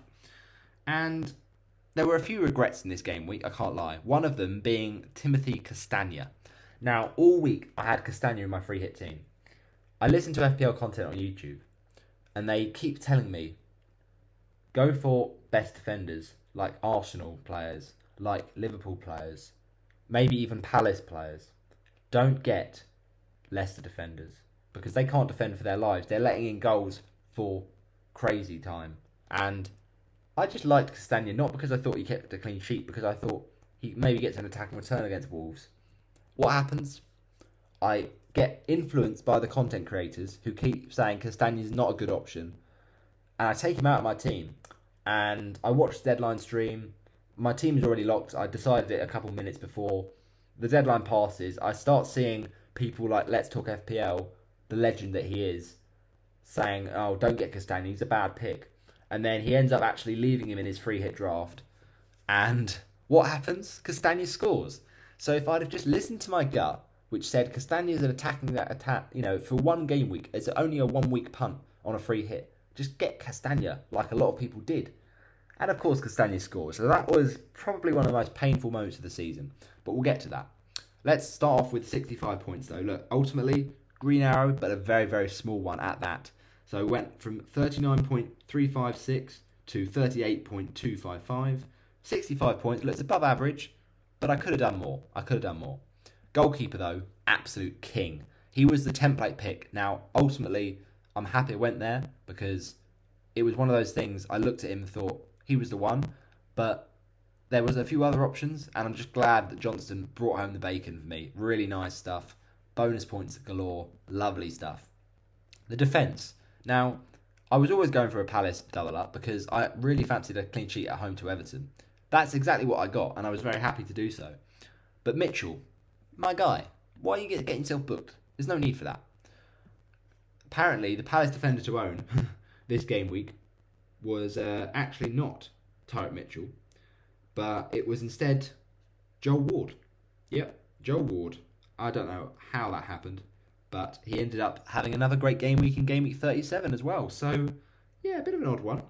Joel Ward has never ever been an FPL option, and Tyreek Mitchell in the past has typically, picked up a few assists here and there, but it isn't what you like to see. It is what it is. We move on. Trent, my guy, gets another assist. This guy's a machine. He does concede 2, though. Not great against Forest. We looked at that Liverpool thing and we think, okay, Forest away from home, they can't score the goals. They scored 2 goals. I mean, Liverpool defensively, it's just a joke. But the good thing is Trent makes up for it with his attacking returns. Then, we talk about the previous game week with Newcastle defence flopping. And it's happened again, people. It's happened again. I mean, I say flopping. That's a bit harsh. But they look so comfortable against Spurs. 6 goals. And then Kane scores. And it's just like, no. Harry Kane, man. Like, I free hit you out and you score again. There's no need. Like, no one is picking Harry Kane on a free hit when they've always got to pick between Trippier or Kane. You're not going to pick both of them. I mean, it's an EO pick, to be fair, Trippier. I was just too scared. I was too scared of going without him. But I went for him over Kane. And it's just like, it's a tough one to take. And you look at that Spurs game, you think, imagine the scenes. I pick Fabian Schär on the free hit. I mean, imagine the scenes. 2 assists from a centre-back. And it's not Trippier that gets the points. So, yeah, clean sheet wipeout is never nice to see, especially when a player, on a free hit that you think, oh, I'm just protecting rank. You should just be a bit more reckless on a free hit because you never know what could happen. So that was a bit too stupid from me. Midfield, though. Okay. Decent. We'll get to Liverpool, who were a bit of a letdown when it comes to FPL points, but Arsenal certainly weren't. Martinelli, my guy, scores that opening goal against Forest. What a great combination. Sorry, not Forest, Southampton, I should say. Great combination. Martinelli goal, Saka assist. Love to see it. Then Saka gets a goal late on. Love to see that as well. So look, the Arsenal boys I picked were perfect. Am I salty that I went with Gakpo over Odegaard? Absolutely. Because I looked at it and thought, oh, well, if you're going to go for an Arsenal triple up, it's got to be Martinelli, Saka, Jesus, because ultimately Jesus is back in form. He's scoring the goals. And then, of course, Jesus decides to not score the goals. And it was quite near to Easter as well. So ahead of Easter Sunday, he decides to, not get the goals, and he ultimately gets crucified by the FPL Twitter community as a result. So Jesus, not happy with you, mate. But Gakpo, this is an absolute shambles. I mean, Klopp, man, just why you got to do this to me? It's just painful. You see Gakpo have a great performance and a great couple of goals against Leeds, and you're like, yeah, this guy, he got 1 goal, but, he got some points against Leeds. I was like, yep, Gakpo's back in form. This is his time now. Cody, mate, you're the one. And it was a Cody troll from him because not only did he blank, but subbed off before the 60-minute mark. I mean, that's just disgustingly painful. Klopp, I'm not happy with you, and really frustrating one. Mo Salah, on the other hand, at home to Forest, you think you can't turn down the opportunity. And of course, he actually gets less than the Arsenal boys. I mean, I know we talk about don't back the early kickoff, but it was Southampton who looked to be going down. Sometimes you have to make exceptions to the Gandhi rule. Maybe, just maybe. Anyway, though, still got a Salah goal, so can't complain too badly. Move on to the strike force, the absolute stinking strike force. As I say, I talked about Kane, just how I didn't include him in my team, I don't know. And you know what else is annoying? Everyone takes out Ivan Toney on their free hit because they're like, well, surely you're going to go for Watkins, who's in better form. Yeah, sure. Toney scores a goal. Brilliant. Thanks for that, Ivan. What a joke. What an absolute joke. And the other one that I'm going to be frustrated about is my guy, Callum Wilson. This guy's a joke. He always scores goals and we don't want him to, and he got another against Spurs. So, Isak as well. This guy was starting to get interesting in FPL, and everyone was thinking, oh, head of double game week 34 and double game week 36. I'm liking myself a bit of Alexander Isak. But this is why, because he scored two. So, yeah, shambles for the Spurs defence. Not good for my strike force either, because, as I mentioned, Jesus really frustrating against Southampton. Missed that good chance late on. Then Watkins against that team in Brentford, you think surely it's the narrative, he's going to score against his old team, but no, the narrative falls apart. And then Solanke, you fancied him against that West Ham team, defensively all over the place, and he does absolutely nothing against West Ham. 4-0 defeat, so frustrating. But look, it does get worse. It does get worse. Andreas, man, you were my juicy differential. No one went for him on a free hit because they were like, well, you're not going to go for him. You're going to just have bench fodder. But I was like, oh, well, I can't start Andreas with the team I've got. You've got to start the Liverpool boys. You've got to start Solanke, who's in red-hot form after last week's great goal against Tottenham. You thought, yeah, Solanke's the one. Nope, Andreas gets himself a really jammy goal, let's be honest, against Leeds. It's just, what are the chances? He ended up air swiping it. It falls to him. The keeper misses it, and he just taps it in the empty net, and he's on my bench, first bench. So painful. And if if he just not started the game, just allow it, man. Oh, so frustrating. And then Zuma as well, 6-pointer. I mean, I didn't expect that. I was always backing Solanke, so you could say in hindsight, oh, play Zuma over Trippier, but no, come on. Trippier is so good from his attacking threat, so he was always going to be starting, even with the Tottenham fixture in mind. But I couldn't bring myself to start Solanke and Zuma, so yeah, Zuma, bit of a troll there on the bench there, but it's only 6 points, so it's not the end of the world. And then Mings, 2-pointer. I did well to bench him, to be fair. I had a feeling Brentford would score, but I just thought so would Watkins. So yeah, look, at the end of the week, we'll take it. It's a 65 point on a free hit. It's not to be sniffed at, but it's a game week of what could have been, really. But we go up to 38.2k, so pretty happy with that. Let's move up to game week 33 then, and then we'll get into the final game weeks of the season. So game week 33 was an interesting one because I look at it and think, why did it go wrong? And I'll tell you why. It was my -4. My -4 to pretty much end the season. No, that's a bit extreme, but it was just absolute pain this game week. Because I looked at it and thought, right, let's look at the fixtures. Who do I want for the upcoming double game week 34? Well, Salah's the man. Salah's back in form now. He's back in goals. He's scoring some goals now. He's got to come into my team. He got the goal against Nottingham Forest, and I'm like, this guy has got to be in my team permanently. So he's got to come in. Whether or not I do it in game week 33 or 34 is the tricky one, though, because, you looked at it and thought, well, Salah this week has got a good fixture against West Ham. West Ham are just a bit ropey. I know they beat Bournemouth last week, but they're bound to concede, aren't they? They're bound to concede. And I looked at it and thought, well, yeah, it's got to be done, really, because I've got midfield. Saka's just not delivering. He's just simply gone off the boil. He's bound to blank. What happens? Well, in game week 34, Saka obviously didn't have the double game week, but Salah did. That was why I made the move. But in order to get in my guy, Mohamed Salah, who I thought was essential, I had to sell Kane. It's as simple as that. And Alexander Isak, I just mentioned, he was the new kid in town. The points getting from him were just brilliant. So yeah, after that great haul from Saka, I thought, away to Man City, surely Saka's going to blank. And so he did. So 2 points from Saka. Okay, lovely stuff. Surely Salah can step up against West Ham, who he always scores against. No. Also 2 points. So then you factor in the fact it's a -4 for the Isak to Kane move, right? I look at the game for Kane. I think, okay, Man United, surely that's going to be a blank because United are pretty good defensively this season. 11-pointer. 11-pointer. My guy, Harry Kane, hadn't got a double-digit return since Gameweek 27. And he now comes up with an 11-pointer when he's been sold. This is the pain that comes with going for the double game weekers.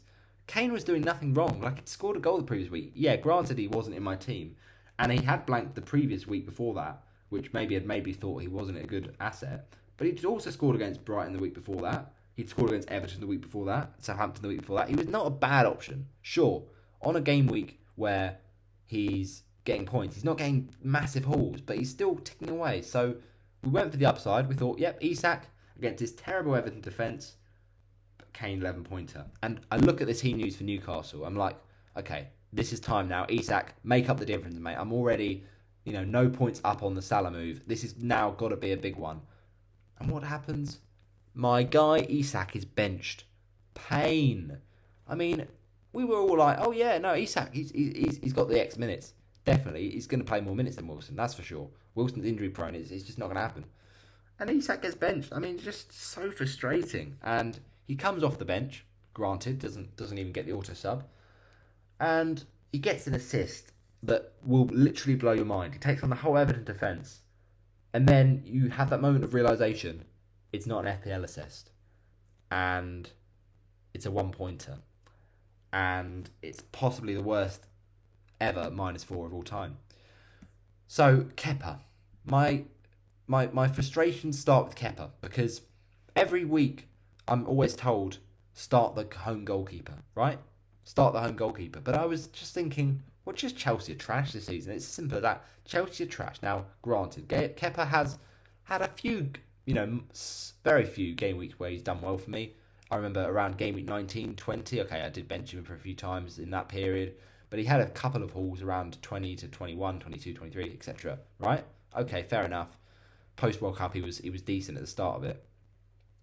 But all season, Chelsea have been bad. And they're playing a Brentford team that are so confident. I had the double up of Kepa and Raya. And everyone's like, well, I listen to FPL content creators. They're like, if you've got Kepa or Raya this week, you've got to play Kepa. Back the home fixture. But I come back and say, like, well, Chelsea are just trash. Brentford are actually a good team. Do I see Brentford scoring? Probably. But yeah, I still get influenced by content creators who think that they know best. Now, sometimes they do, admittedly. Sometimes they don't. But just go with my gut more, man. Like, don't listen to them. Don't get influenced. I'm so easily influenced. But that's what happened. So we benched Raya. We played Kepa. And what was the swing in the end? You think, okay, fine. Clean sheet for Raya, whatever. Surely it's not a massive swing. It's an 8-point swing. Yes, an 8-point swing in the week I took a -4. I mean, that's just compounding misery. Estupinian. Now, Estupinian we're going to get onto because he caused me a big lot of pain in the next coming weeks. But this week Brighton just decide they can't even keep a clean sheet against Blue and Forest. I mean, what? Where's that come from then? 3 goals against Nottingham Forest. I mean, this Brighton team, well done to be in the Europa League, but they were up and down at points. They were definitely up and down. Trippier. Now, this week I'm like, okay, all right, fine, whatever. It's not ideal. Isak's on the bench, but at least I know I'll get my Trippier points, even though everyone's got him.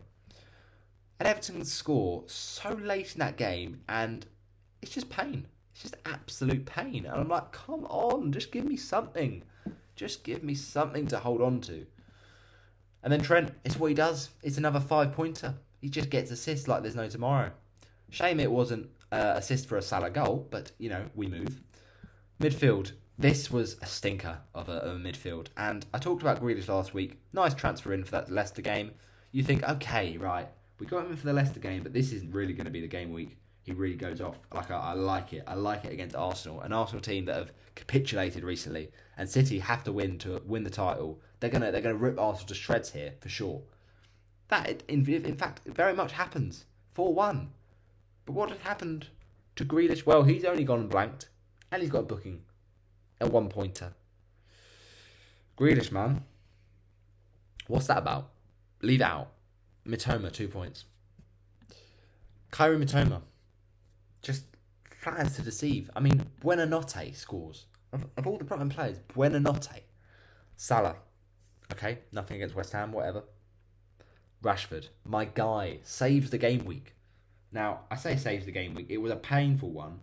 We dropped from 38k to 53.7k.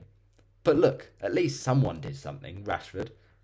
At least he actually came back from his injury and scored a goal against Spurs. You know, at least a nice little assist as well. 2 bonus points. Thank you very much. Something to draw back this bad week.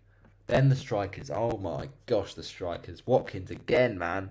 Starting to just frustrate me all of a sudden. Where are the blanks coming from? Like, come on. Like, this guy is supposed to be the best FPL asset in town, and now he can't score against a leaky Fulham. I mean, it's just bad. It's just bad. And then Isak, we talked about already, just so frustrating. I know that the assist, right, was under FPL law, an assist correctly ruled out. But look, it's just still so harsh. Like, he does all that work, and just because it takes a slight nick off the defender and falls to Murphy, it doesn't get counted as an assist. I mean, it's just it was a very small kind of consolation to take an assist, but it was at least something, right? I knew that this -4 was going to punish me, but for it to punish me by that much of a deficit, I think it was ending up like a -14 difference with the -4 in consideration. Like, so painful. And when I think about the fact that if I'd have made these moves in game week 34, if I'd have rolled the transfer in 33 and then done Salah to Saka to Salah and then came to Isak in 34 and made those transfers then, it would have gone so much better for me. So much better because, okay, Kane did score. Yeah, fine. But, wait, did he definitely score? I think he did. I'm just trying to look back on it now. Game week 34. Yeah, I think he did actually. Yeah. Yeah, no, he did actually get a goal against Liverpool, but he only got like a 7 or 8 pointer, right? Not as damaging as an 11 pointer. And for once, Isak actually did deliver the goods, right? He got an assist. Okay, granted, it's not amazing, but it's not as damaging as a 10-point swing between Isak and Kane this week. So bad, so bad.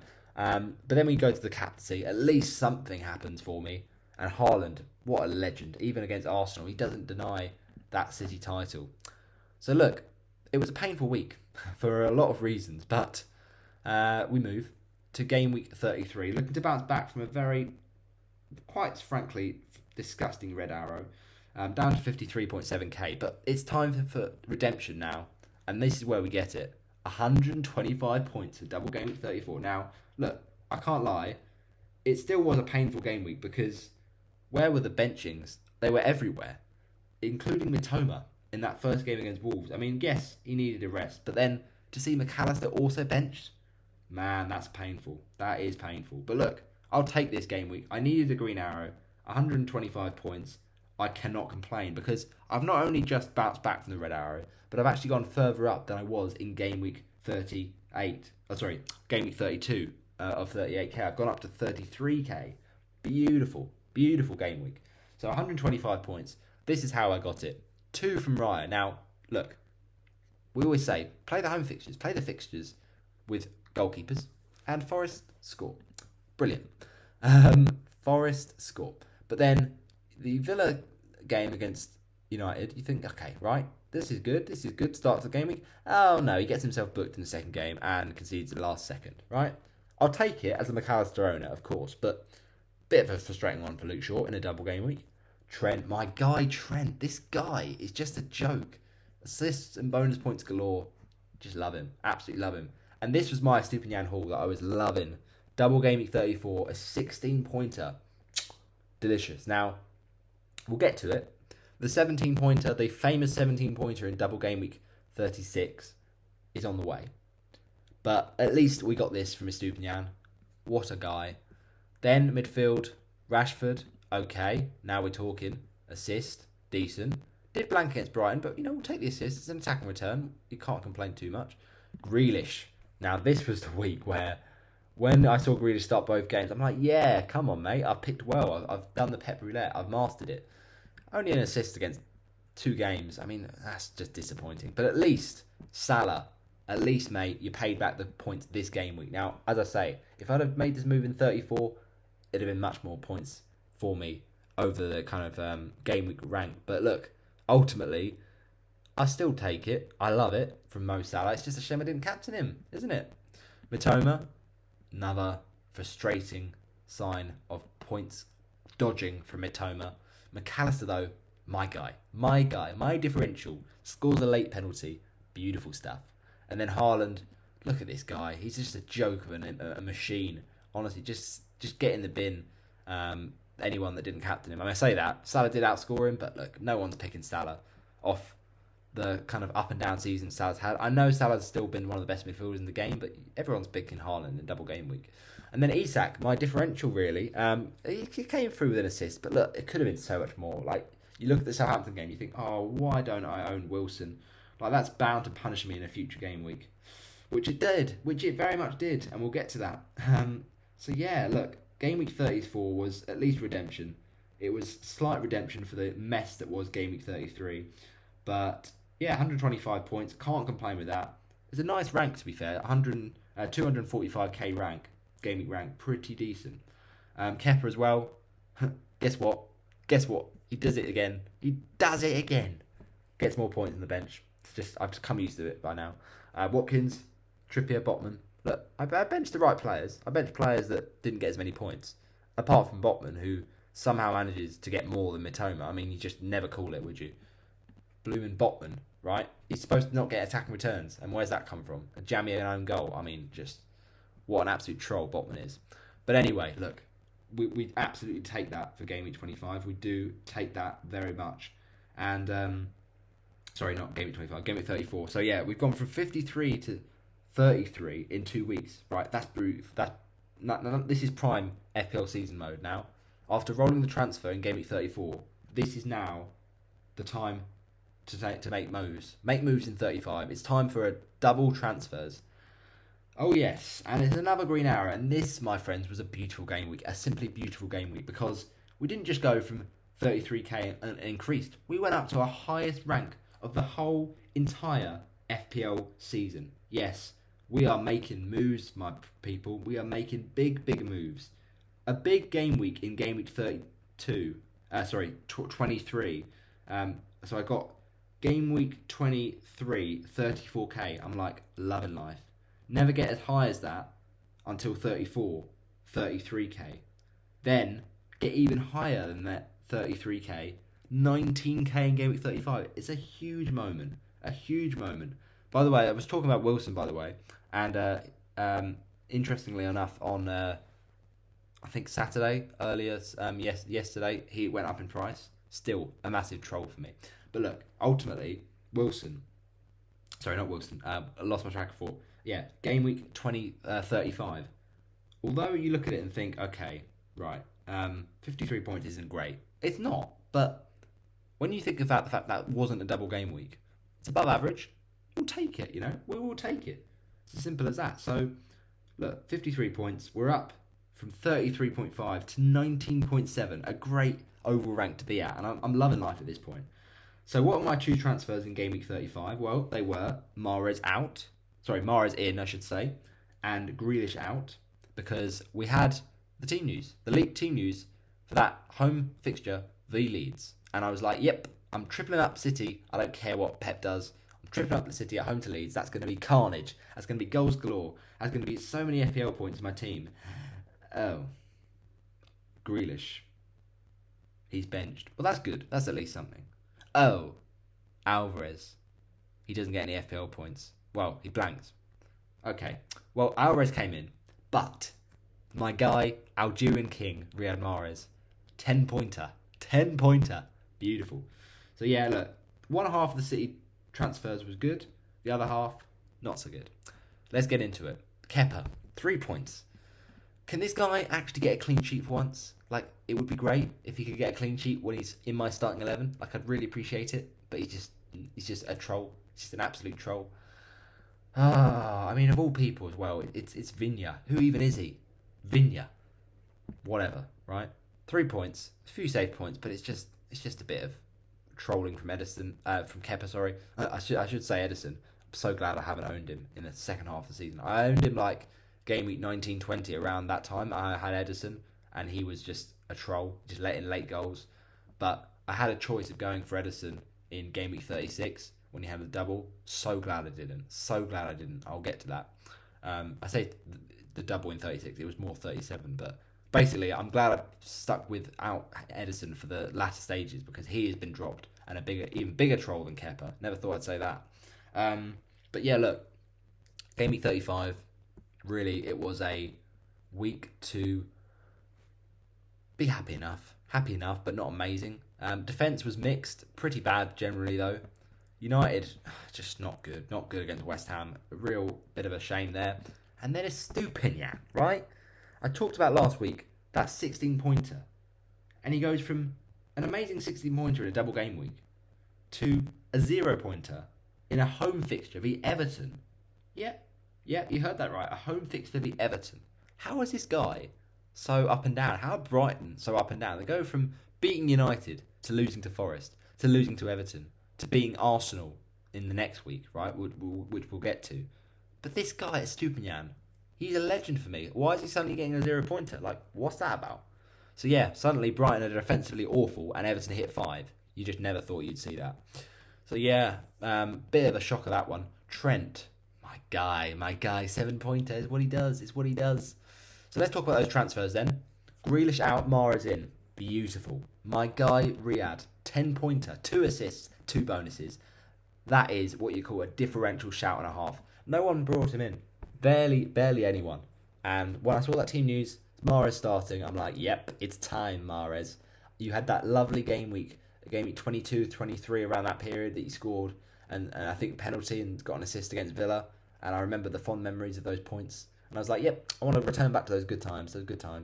And a great point swing, 10-point difference to Grealish. Lovely stuff. McAllister, now, this guy, build him a statue. Build him an absolute statue, right? Brighton get thrashed, sure. But he managed to score a goal with his backside. I mean, this guy, such a legend, right? And now, I know ultimately a lot of people owned McAllister towards the latter stage of the season because March got injured, so everyone moved him in. But look, I owned McAllister for a brief period when no one owned him, and he still scored the goals for me. So, yeah, he is a bit of a legend for me this season, and it looks like he could be moving to a Liverpool team. So, interesting. Mitoma. Okay, attacking return. From Mitoma, that's pretty good, because he never gets those. So, at least it's something. But how he didn't score, again, I do not know. Rashford. Against West Ham, you fancied him, but United just not looking good. And then Salah. Mo Salah, Egyptian king, scores the winning goal. Beautiful stuff. Beautiful stuff. Love that very, very much. So look, he wasn't the captain. Erling Haaland was. A painful sight. How he didn't score against Leeds, I do not know. Like, it's baffling. It's absolutely baffling. But even though Haaland blanked as the captain, we still got a green arrow this week, so we absolutely take it. Like, we just cannot refuse that green arrow. So, game week 35, 53 points, we take it. And then Alvarez, he was my big differential, right? A few people went for Mahrez, very few people went for Alvarez. And I was very surprised about that. And not many people had the double up of Mahrez and Alvarez. Very differential going into the last few weeks of the season. And I was like, yeah, Alvarez is gonna do bits. Didn't happen, and shame about that. The bench, I actually got the bench right for once. I don't believe it. For once in my life, the bench is perfect. I say perfect, it's Stupinian technically, but come on. It's a petty thing to say. But Raya, 3, exactly the same as Kepa. So for once, Kepa doesn't get outscored. So that's nice to see. Raya, then Isak. I benched Isak, and I was praying that he didn't get points against Arsenal. I was praying that Arsenal helped me out, and boy did they. I didn't own any Arsenal assets, but I just thought Newcastle might do well there. But Arsenal with a good win and benching Newcastle assets was perfection. So Trippier conceded 2, Isak blanked, Botman conceded 2. Lovely stuff. So look, ultimately, game week 35, pretty positive. Loving that Mare shout and loving that green arrow, up from 33k to 19.7. So we move into Game Week 36 with no free transfers after we used them last week. 83 points. That's brilliant. That's really good. And then you remember it's a double game week. So most people had a lot of double game week 36 picks from Brighton and Newcastle. And you remember the fact that some people, early on in the season, when there was a big call to make, who are you going to have your triple Newcastle? Is it going to be Wilson? Is it going to be Shah? Is it going to be Pope? Is it going to be Botman? And in the double Game Week 29 team, I had Botman. In the wild card, Game Week 26, I had Botman. And this whole time I've had Botman. And it's been pain. It's been absolute pain because he's not got points. He's not got attacking returns. The 1 week he got an attacking return against Southampton, I benched him. And Botman, my guy, it's a double game week. The minimum I expect from you is 4 points. That's 2 sets of 2 points from 90 minutes played. My guy gets 3 points in a double game week. Stop it. Just stop it. All right? I've had enough of you. I've actually had enough of you. And meanwhile, Callum Wilson decides to absolutely just poo all over my season. Like, come on. This was the game that I was going to, game week, that I was going to shoot up the ranks and look for a possible top 10k finish. And this game week just pooed all over my top 10k. Any chance of that? Now, look, I go into this Game Week 38 deadline with 31 points off the top 10k. Now, it's not impossible, but it's very unlikely. It's very unlikely. So I'm looking at securing a top 25k. Now, that should be fairly doable because I think I'm only like 3 or 4 points off top 25k. But look, the point is, I've never been this high. So as long as I don't finish below 30k, it's a great season. Surely I can't do that badly. I mean, I say finish below 30k. I'm actually only just above inside the top 30k at 29,538 at the time of recording. So look, that's before Game Week 38, but ultimately, I'm not that many points when it comes to it off the top 25k. But this was the point where I could have like got those mini league gains, could have got that big game week haul. And Wilson, I'm so tempted this game week, this deadline. I'm like, well, you know, I did do 2 transfers, but is it worth a -4 to do Botman out and Wilson in? Probably not. I've already set up with Newcastle players. It just doesn't make sense because everyone was like, well, Trippier, yeah, you're going to have him. Then it's between, you know, Isak or Wilson. And then maybe you go for Botman or maybe you have Wilson as well as Isak. But I was like, well, I'd already set my team up. I was in a good position in my season. And I was in many leagues that I didn't want to lose track in. So I'm like, the -4 is just not going to be worth it because the X minutes of Wilson's not going to get that many games. He might start one of them. Will he start both? Probably not. They'll probably share minutes, Isak and Wilson. So if I've already got him, just keep with Isak. Oh, it's season ender, man. Absolute pain. But let's go through Game Week 36. So Raya, my legend of the game week, and this is kind of as good as it gets in double game week 36. This is the double pain week of the season 36. Yeah, it was that bad. Raya, look, this guy, he has had a very good FPL season. I think he's been one of the top goal scorers in FPL. So he's been my guy really, Raya. But home to West Ham, 4 saves. He was robbed of a bonus point, I've got to say. Absolutely robbed, because this same game week, you had Ederson do absolutely nothing in terms of saves against Everton. And he somehow nubs bonus points away from, like, all the good players. Like, what's that about? Like, Raya, he's on for a 9-pointer.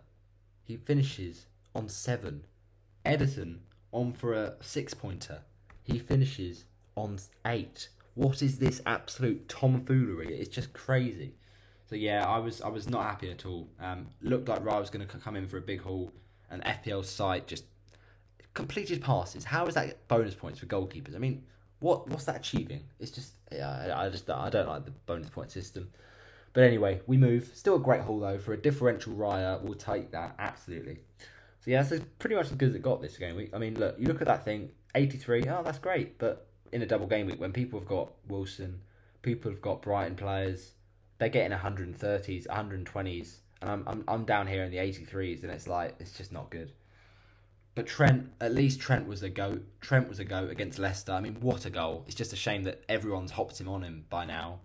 He was differential against Leeds, but a brilliant haul nonetheless. We absolutely love it from him. What a goal from the free kick. Trippier, where's that been then? All season. All season, you've been brilliant, but the last few weeks, you've not got attacking returns. I might have even captained you if I thought about it. But no, I ended up captaining Isak because I'm a coward. Then Botman.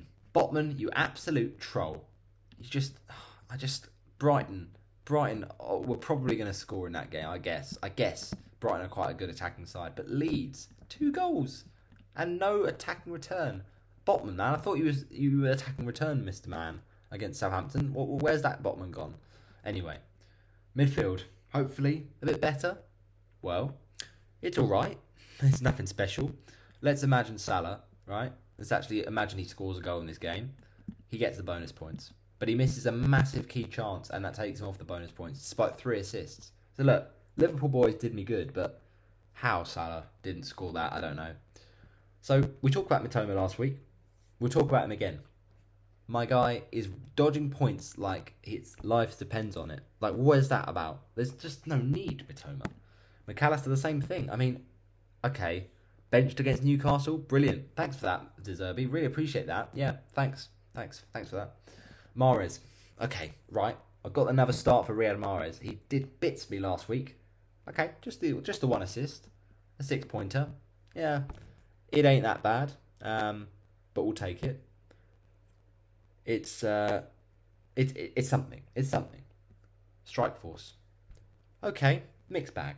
But when you factor in the fact this guy had a double game week, he gets 7 points across 2 games. That is quite underwhelming, to say the very least. And, yeah, bit of a painful one, because Haaland matches him in 1 game. I mean, this is Haaland. Why do we doubt him against Everton? It's just... And then Alvarez, successive blanks. Why? I mean, he plays 90 minutes. How is this guy in mainly 90 minutes of Leeds and Everton not getting goals? He was getting goals galore before that, and I bring him in, and he does not do anything. So, look, it was a very, very painful week, as you can see from that 11. But that's not all, people. It gets worse. Estupinian. Stupid nan. A stupid nan. I'm a stupid man because I benched Estupinian. Look, right? Hindsight merchants will say you never bench a player with a double game week. But look, my team was different, right? I had 3 City players against Everton fighting relegation. Let me picture this. Content creators, once again, get in my head. They say, Estupinian, yeah, okay, he's got a double game week, but he's got away to Arsenal and away to Newcastle. Bound to concede in both. Hasn't been getting many attacking returns recently, and ultimately could get a 4-pointer. I could see it happening. So I would definitely be starting your Botmans over him. 14-point swing. I'd definitely be starting your Mahrez, who's in great form, getting loads of assists recently. Okay, fine. Whatever, 11-point swing. And yeah, all your City players for sure. They're going to go big against Everton. A lot of high potential. Brilliant. And it's the last time and first time, I think, ever in FPL that I will bench a double game weeker. And obviously, benching double game weekers is fine in a bench boost. And let's just throw back to that bench boost, actually, because in game week 29, funnily enough, guess who was on the bench boost? Estupinian. And in 2 games, my guy managed 7 points. In 1 game, virtually, well, yes, 1 game, he got 17 points. Okay, proceeded to get 0 in the 2nd game. That at least took a little bit of the pain away. But no, most of it was inflicted. Because pretty much everyone started Estupinian, and I didn't. And the worst bit about it was, if I'd have not known about Rashford's injury, if I'd have just, left my team as it was, Rashford would have come off the bench, and Estupinian would have come on. So I just despair. Like, Rashford, why couldn't have you just, stayed injured, and then I'd not heard about it, right? It's just, if I'd have just, the bench jam that people got this week was just painful. And then you see the amount of people this week as well, right? That's not the end of it. The amount of people that have Kepa and Raya this week, they choose to start Kepa because for some reason they think that Kepa's going to score points. Yeah, right. Raya was always the one for me against West Ham. I had a feeling. And yet they get the jam of getting 7 from Raya off the bench. Right? I'm sorry, I earned those Raya points. What's that about? You don't deserve them. And then people have, Edison off the bench for Kepa. I mean, come on, that's just jammy. How is Edison getting 8? There's just no way. It's just nowhere. I refuse to believe it. So much bench jam, and none of the bench jam for me, because it wasn't just that from Estupinian. It was Luke Shaw as well. Now, okay, Luke Shaw I can kind of get on board with, because only a one fixture. Granted, it's a good one, but I was always in a position I was going to bench him. It's as simple as that. I had so many players with great fixtures, attacking upside, and double game weeks. Now, Estupinian was a tough call with the City attackers versus him, but Botman and Shaw was never a shout, because one had a double, the other didn't. And to be honest, United weren't in the best form defensively the last couple of games, away to West Ham, etc. So that's one that it's a shame to see 8 points on your bench, but I was never going to start him. He was never in my thought process. The one that frustrates me all week is Estupinian, because it was like I started him in my team during the week. I then thought about it. I then got some advice and thought, yeah, actually, maybe Estupinian will only get a 4-pointer. And the worst bit about it is I'm going there kind of with a bit of a all guns blazing attitude, because Alvarez is my differential. And I'm thinking, okay, fine, Estupinian, you get your 17 points. At least just do something, Alvarez, right? He still blanks. And the worst bit about it was that I didn't actually have any points from the bench. Like, even an 8 points from Shaw. Like, I'll take that. But no one in my 11 decided to not show up. So, it was pain. It was absolute pain. So, yeah, really, not a game week to remember. We'll say it, and we'll say it again. This is a pain week of the season. And one that, rolling a transfer, was purely catastrophic. Because do you know what else happened this game week? I had a Twitter conversation with a legend that is For Alex. He guys on Twitter predicts Man City's team, right?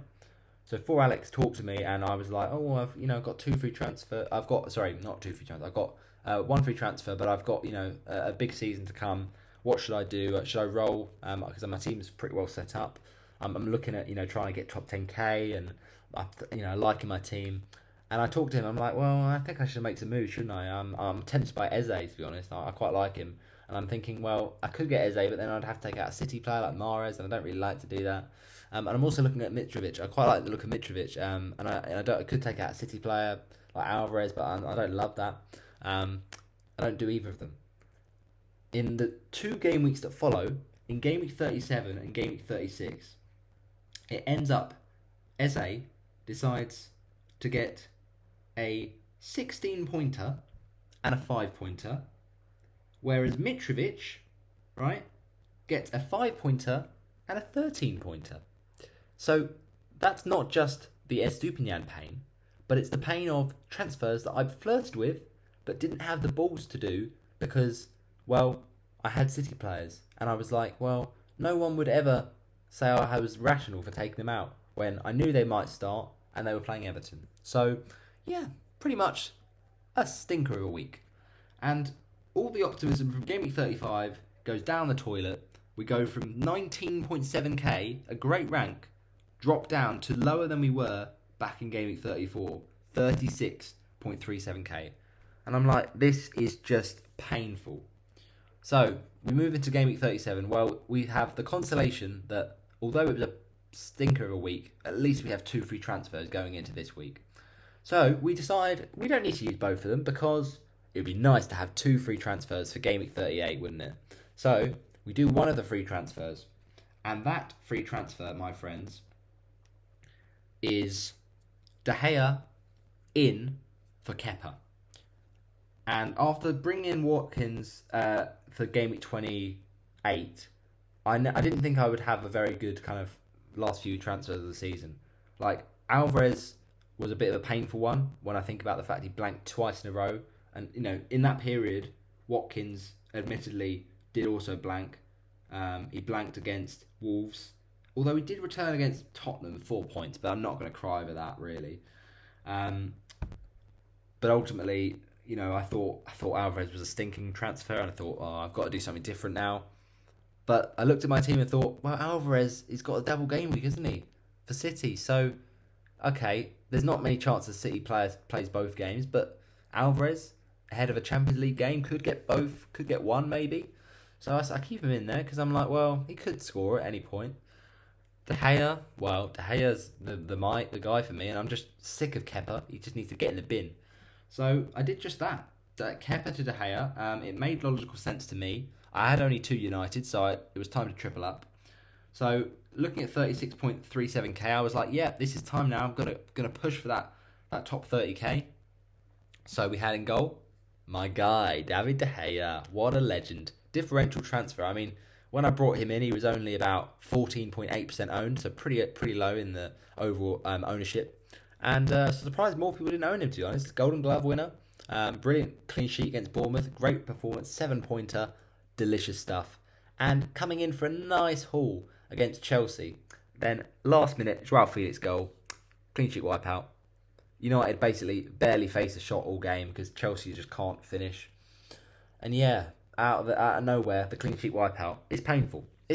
But when I think about the fact that De Gea, 4.5 million cheaper than Bruno Fernandes, who everyone moved to this week, and only got 1 point less, and Bruno Fernandes, for most people, they had him for a long time and he's been a troll. I don't mind. I honestly don't mind that he's got 1 point less because De Gea is still an epic option for the game week 38 deadline, and also Bruno, he got a jammy goal, right? It's not going to score penalties every week, all right? It's as simple as that. This FPL season, Bruno's not been the same Bruno we got from 1920 season or even the 2021 season, right? The last couple of seasons, Bruno's just been a bit off it. He's been a bit off it, and that's why he's not been in my team all that time. So Bruno, okay, jammy penalty, whatever. That happens, right? But De Gea, still 10-pointer. I can't complain. It's a decent return with a clean sheet thrown in there. So, look, we take it. We absolutely take it. Defence, look, this is an interesting one because I talked about Stupinian. I thought, yeah, okay, now I've benched him. I've learnt my lesson. I can't bench him ever again this season because it's just too painful. So what happens? Okay, 2-pointers. My guy can't defend against Southampton. Come on, mate. Where's the punishing points now? Now that I decide to play you, you're like going all quiet. It's like you've seen someone come into a room and you've just decided to keep quiet. What's that about? It's stupid, yeah, man. Come on. Trent. Yeah, Trent. All season he's been epic. Well, I say all season. The last few weeks, at least. And suddenly Villa decide to score and he gets a yellow card. So don't see those many off that option that often. But it happens. It happens, right? And then the other thing that's interesting to talk about is Luke Shaw. I say it's interesting. It's painful, really. I talked about Luke Shaw a few weeks ago. I mean, he was in my team for a long time. Really, he came in that Gameweek 29. That Gameweek 29 team. I think I actually had him before then, didn't I? Oh no, I did bring him in Gameweek 29, yeah. So, yeah, basically, pre-World Cup, Luke Shaw was pretty awful. Post-World Cup, just kind of the opening weeks of the after World Cup, he was epic. Scored that goal against Bournemouth. I think he also got an assist against Forest or something like that. He got a few kind of big pointers, like 14-pointer, 10-pointer, whatever. Then I brought him in as a -4 in 29, right? You think, okay, that's logical, makes sense. He's one of the best defenders in the game, attacking threat. He'll do well. That same week, of course, Gabriel scores 2 points. You're like, okay, good. Luke Shaw has the double game week. He scores 2 points. Yeah, across 2 games, he got 2 points. Yeah, that's quite impressive actually. That's actually quite impressive. No, forget it. He doesn't get 2 points. Against 2 games, he gets 1 point. So, yes, you heard that right. Gabriel, in a single game week, 29, manages to get less points, Luke Shaw, than Gabriel, who is playing Leeds United, and gets a clean sheet wipeout. So, Sure, you're a troll. Post game week 23 or whatever it is, you're a troll, Luke Shaw. Then the next week, you've got Everton at home. Okay, you think, all right, sure, this is my time to shine, Luke Shaw. And of course, I bench him third bench because he's out injured. Right? Fair enough. Game week 31, he's still injured, so he's on my bench again. All right, whatever. I take him out in 32 because the free hit. Yeah, fair enough. United are blanking. That's fine. No one's going to own him. So then it's like, okay, no one's going to own him. He probably will not get many points against Tottenham. I'll bench him for the game week 33. I do very much just that 1 pointer. Granted, a lot of players in my team got 1 pointers, but look, I did well to bench him in 33. 34. Okay, it's got a nice double game week. Surely he can get some big points now, right? This is the time for him to shine. It ends up happening that he only gets 8 points. Did get a nice kind of return the first game against Villa, but whatever. It's only a double game week. You think he'd get more than that. Then, plum fixture, right? West Ham away. You think surely West Ham defensively have been pretty bad. That's attacking returns all over the pitch. Nope. United determined to slump. And then the week after that, we bench him for the 8-pointer. So as soon as we start playing him, even in a double, he can't get more than 1 point. And that's because in the second game he gets 1 point, exactly, against Chelsea. And now he's an injury out for game week 38. So brilliant. Thanks for that, Shaw. I mean, 9-pointer, look, I can't complain, right? It's the same thing with De Gea. Great first double game week fixture, and then not so good second. So yeah, look, a 9-pointer against Bournemouth, which is ironic because we thought that Shaw was actually going to not play against Bournemouth. Malacia looked like he was going to start. There was news of that. Ended up Shaw's did start, and he came in with a lovely bonus points haul, right? Really nice, really nice. But then, just pain. And when I saw Shaw got subbed off, I was like, oh, it's not even surprising anymore. So yeah, defensively, a lot to be desired with the non-Manchester United players. Midfield. Wow, it's a quiet midfield this week. Quiet midfield. I mean, you look at the team of the week for game week 37. I mean, only 4 players in that midfield with players with double-digit hauls. I mean, look, let's look at the game week 37 round points, right? So if we just look at the statistics for FPL, and we see sorted by game week points, and we look at game week points, where is it? Points per match, that's not it. Where is it? I can't actually find it. Come on, mate. Where is it?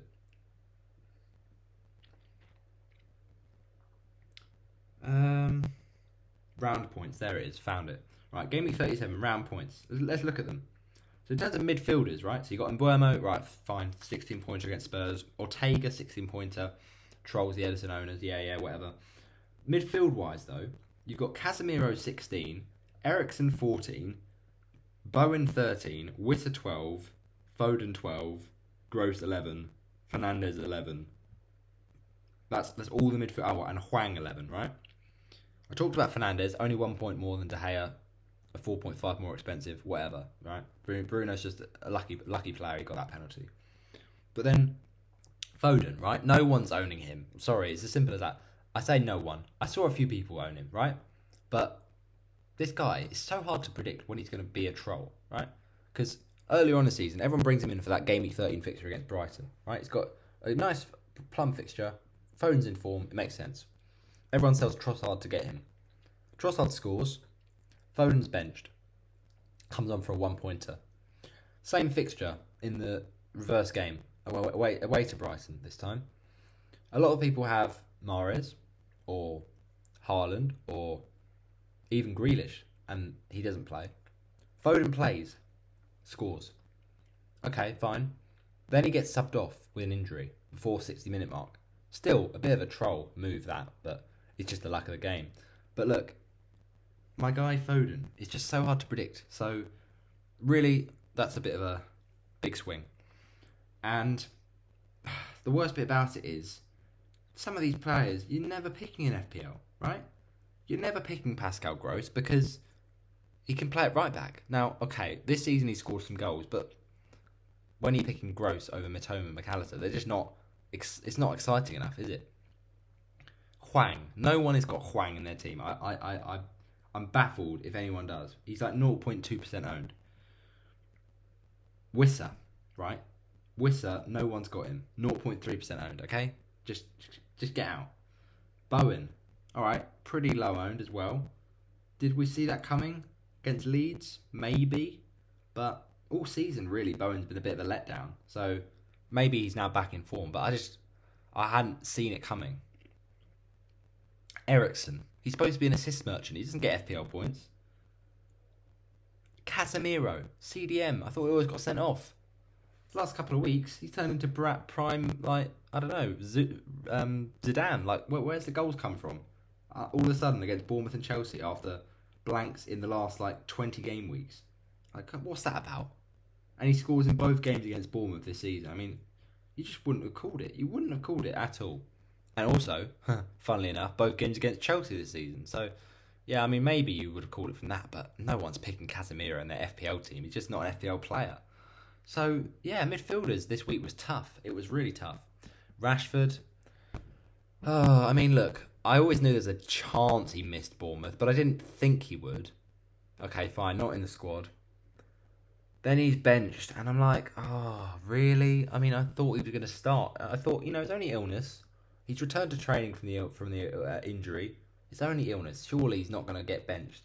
And he gets benched, and it's like, oh, dear. And then I'm just like, okay, fine, whatever. And I actually looked at it and thought, I don't actually want him to get no minutes because a lot of people have Trippier first bench and then they get the 9 points.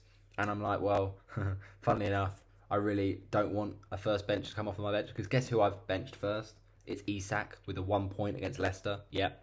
So it would have been pain to see Trippier come off people's benches and Isak come off mine. So it was like, come on, at least play a few minutes, Rashford. And he did.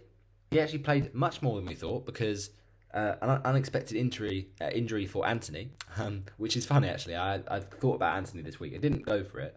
Glad I didn't, but it's funny how these things can happen.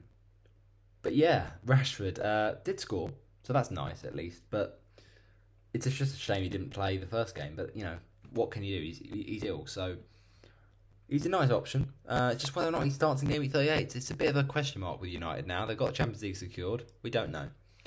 Mitoma, man.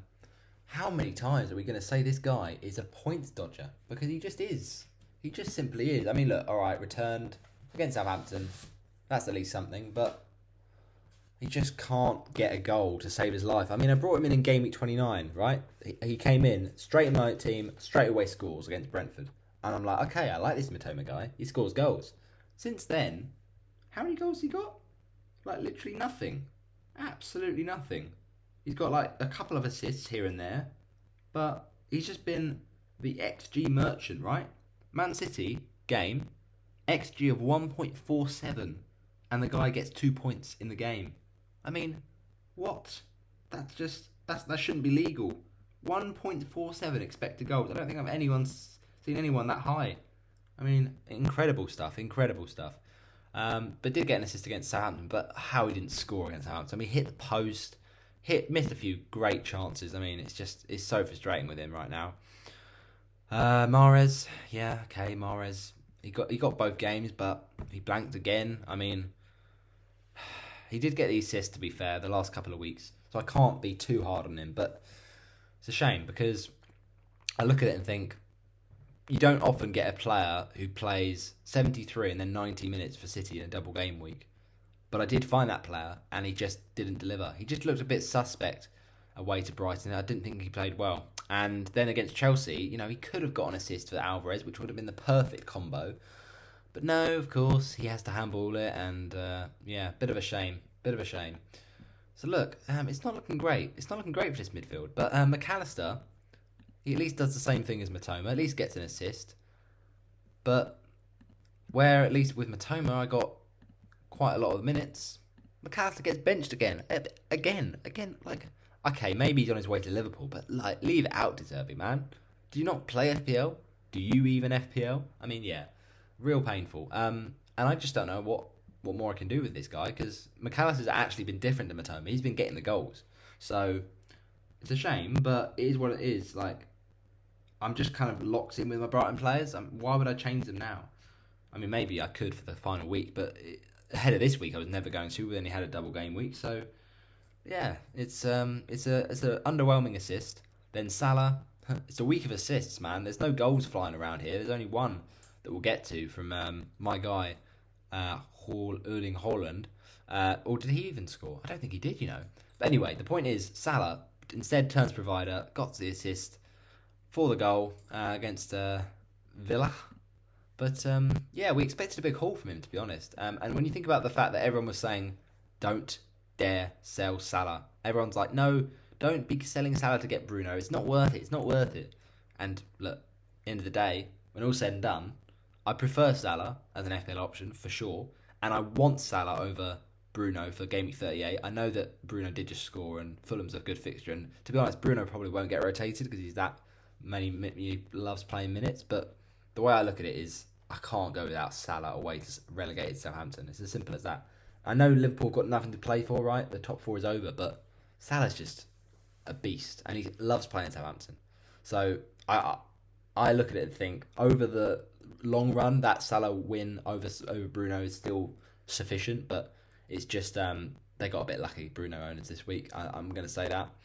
But ultimately, yeah, no goals in the midfield. I mean, it's just really disappointing. When you look on paper, you're like, well, all those players other than Salah have got double game weeks, and they only get less than 10 points. I just don't know. It's crazy. It's just one of those things with double game weeks. Like you can never really expect loads of points because you know that either one of the players you have with a double is not going to play the second game, or if they do play both, they're going to blank in both, and it's just painful.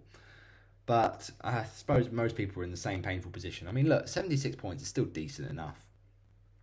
And then the strike force, well, that was a bit better. A little bit better. Alvarez, my guy, finally comes good. I mean, I was getting impatient with him, I can't lie. I was thinking, oh, maybe I switch out Alvarez. Maybe I get in someone with a nice double game week, like a bit of a Tony Martial. Well, I thought about him before De Gea, but a little bit, hindsight there, really, because I think about it and think, would I have ever really got Martial when he's such a minutes, rotation and like he gets subbed off early all the time.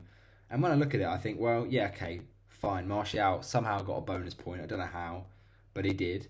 And he got 8 points over the 2 games. Okay, fine. Got subbed off early against Bournemouth.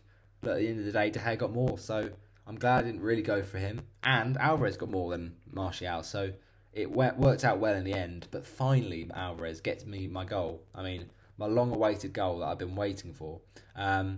It's a shame though, because it's the week that everyone pretty much brought in Alvarez. Like literally on Twitter, Isak to Alvarez was trending in Gameweek 37. So just shows that unfortunately you can bring in differentials. They can look good on the eye test, but they don't get the FPL points. And then the week that they don't become that differential. I mean, look, he's still quite lowly owned. I think he's actually kind of like below 20%. Yeah, he's only 6.3% owned, which is mad. I thought he was way more than that. But look, at the time, it looked like everyone was bringing him in. Still, he got his goal. Lovely stuff. And we'll take it. It's just about the fact he didn't stay and start the Brighton game is a bit of a shame. But look, it's Pep. What do we expect from Pep at this point? So yeah, pretty good transfer in. It's just a few shames. It's 2 weeks late. And then Haaland.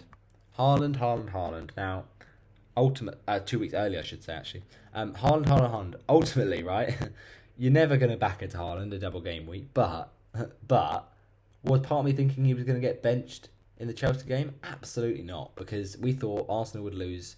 We thought Arsenal would beat Forest, and then they'd rotate Chelsea and play Brighton, right? Now, I guess we kind of thought, maybe we thought Haaland would start Chelsea and he'd get a hat-trick, right? And then we thought maybe he might come on for the Brighton game. If it had happened that way round, maybe we'd be talking about a big captaincy points here, but it worked the other way around. He played the last few minutes of Chelsea and started Brighton, and to be honest, Brighton defensively, they were pretty good. I mean, I know he got the assist for the Foden goal, but look, that's quite underwhelming from Haaland, and it could have been more when you think about the fact he scored, but it was disallowed with a foul on Colwill. A bit of a harsh one, but it's probably fair, to be honest. So look, not the good week that we were all hoping for. It was a bit of a double game week with a silent D. It was a bit of a just the game week, whatever. We're not that fussed about it. But despite all of that, a lot of people might have got read out of this week because they brought in players that didn't get many points and they didn't have many differentials like Alvarez or De Gea. But not for me, because I got a fairly comfortable green arrow. I mean, some people creeped into the green arrows. I got a nice green arrow because I talked about how, I had that big slump in Game Week 36, dropped down from 19 to 36k. Well, we've got back up respectably. 36k up to 29k. We'll take that. Absolutely take that. So yeah, 2525 overall points. Very nice. Very neat, as they say.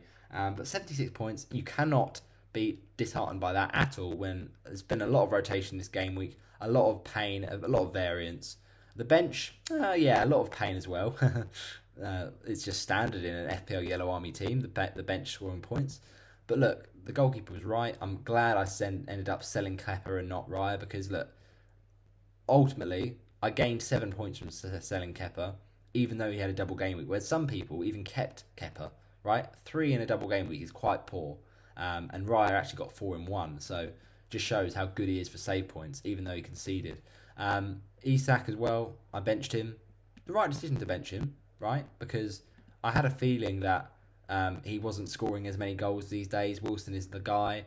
And Wilson punished me so badly in 36 for not taking -4 and bringing him in. So to see Wilson get subbed off against Leicester and blank, it was blissful. Blissful. Trippier and Botman, though, look, you can say hindsight, right? But everyone was saying the same week that, after people benched Estupinian, you say you can't ever do that again.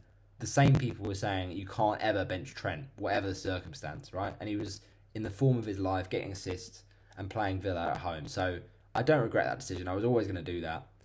But it's just a shame when Trippier and Botman both on the bench, and some people getting more bench jam. I mean, if you had Grealish, for instance, you're getting Trippier off the bench. It's jammy. It's very, very jammy. So yeah, to not get Trippier or Botman off the bench, Isak didn't matter because he didn't score that many points. But yeah, it's a bit painful. But like I said, a few people in that similar scenario with Trippier and Botman, so can't be too disheartened. And as I say, to go up from 36.37k to 29.538, we will absolutely take that going into the final game week of the season. We needed that green arrow, and we got it. So, look, people, we're going for gold here. We're going for that top 10k. It's not going to happen, I guarantee it, because we're 31 points off it. But all we need is a miracle. We need a miracle, and hoping that game week 38 provides that. Looking at the bench, all right, 22 points, sure, but the previous week, yeah, all right, 25 points. But look, the main thing is my bench boost got more points than my bench this week. It got 23, so nice. All right, let's move on to game week 38 then, shall we? The final game week of the season. Look, my transfer of Kepa to De Gea was inspired, but it meant that I only have one transfer I used last week, so therefore 2 going into this week could be very beneficial. So what are my transfer plans? Well, it all does hinge on this team news that we get today. And here is my thoughts. So therefore, let's get amongst it. I know I keep checking the time, and it does say Saturday the 27th of May, but this video is coming out on Sunday, so I'm making out that everything is today, so just roll with it, alright? Okay, so today is Sunday. I don't care what you say. But basically, De Gea against Fulham, right? Right? Hear me out. Fulham are on the beach. Sure, they did score against Palace 2 goals. Mitrovic is looking for revenge, as he did score in this game in the FA Cup and got sent off. Okay, I could see a Mitrovic goal. A little bit scared by that. But this guy, David De Gea, apart from that Felix goal, which was just a great goal from Felix, he's the player that they should keep. Everyone else should go, in my opinion, from Chelsea. They're just trash. He hadn't conceded for something like 6 hours or 8, 10 hours of games at Old Trafford.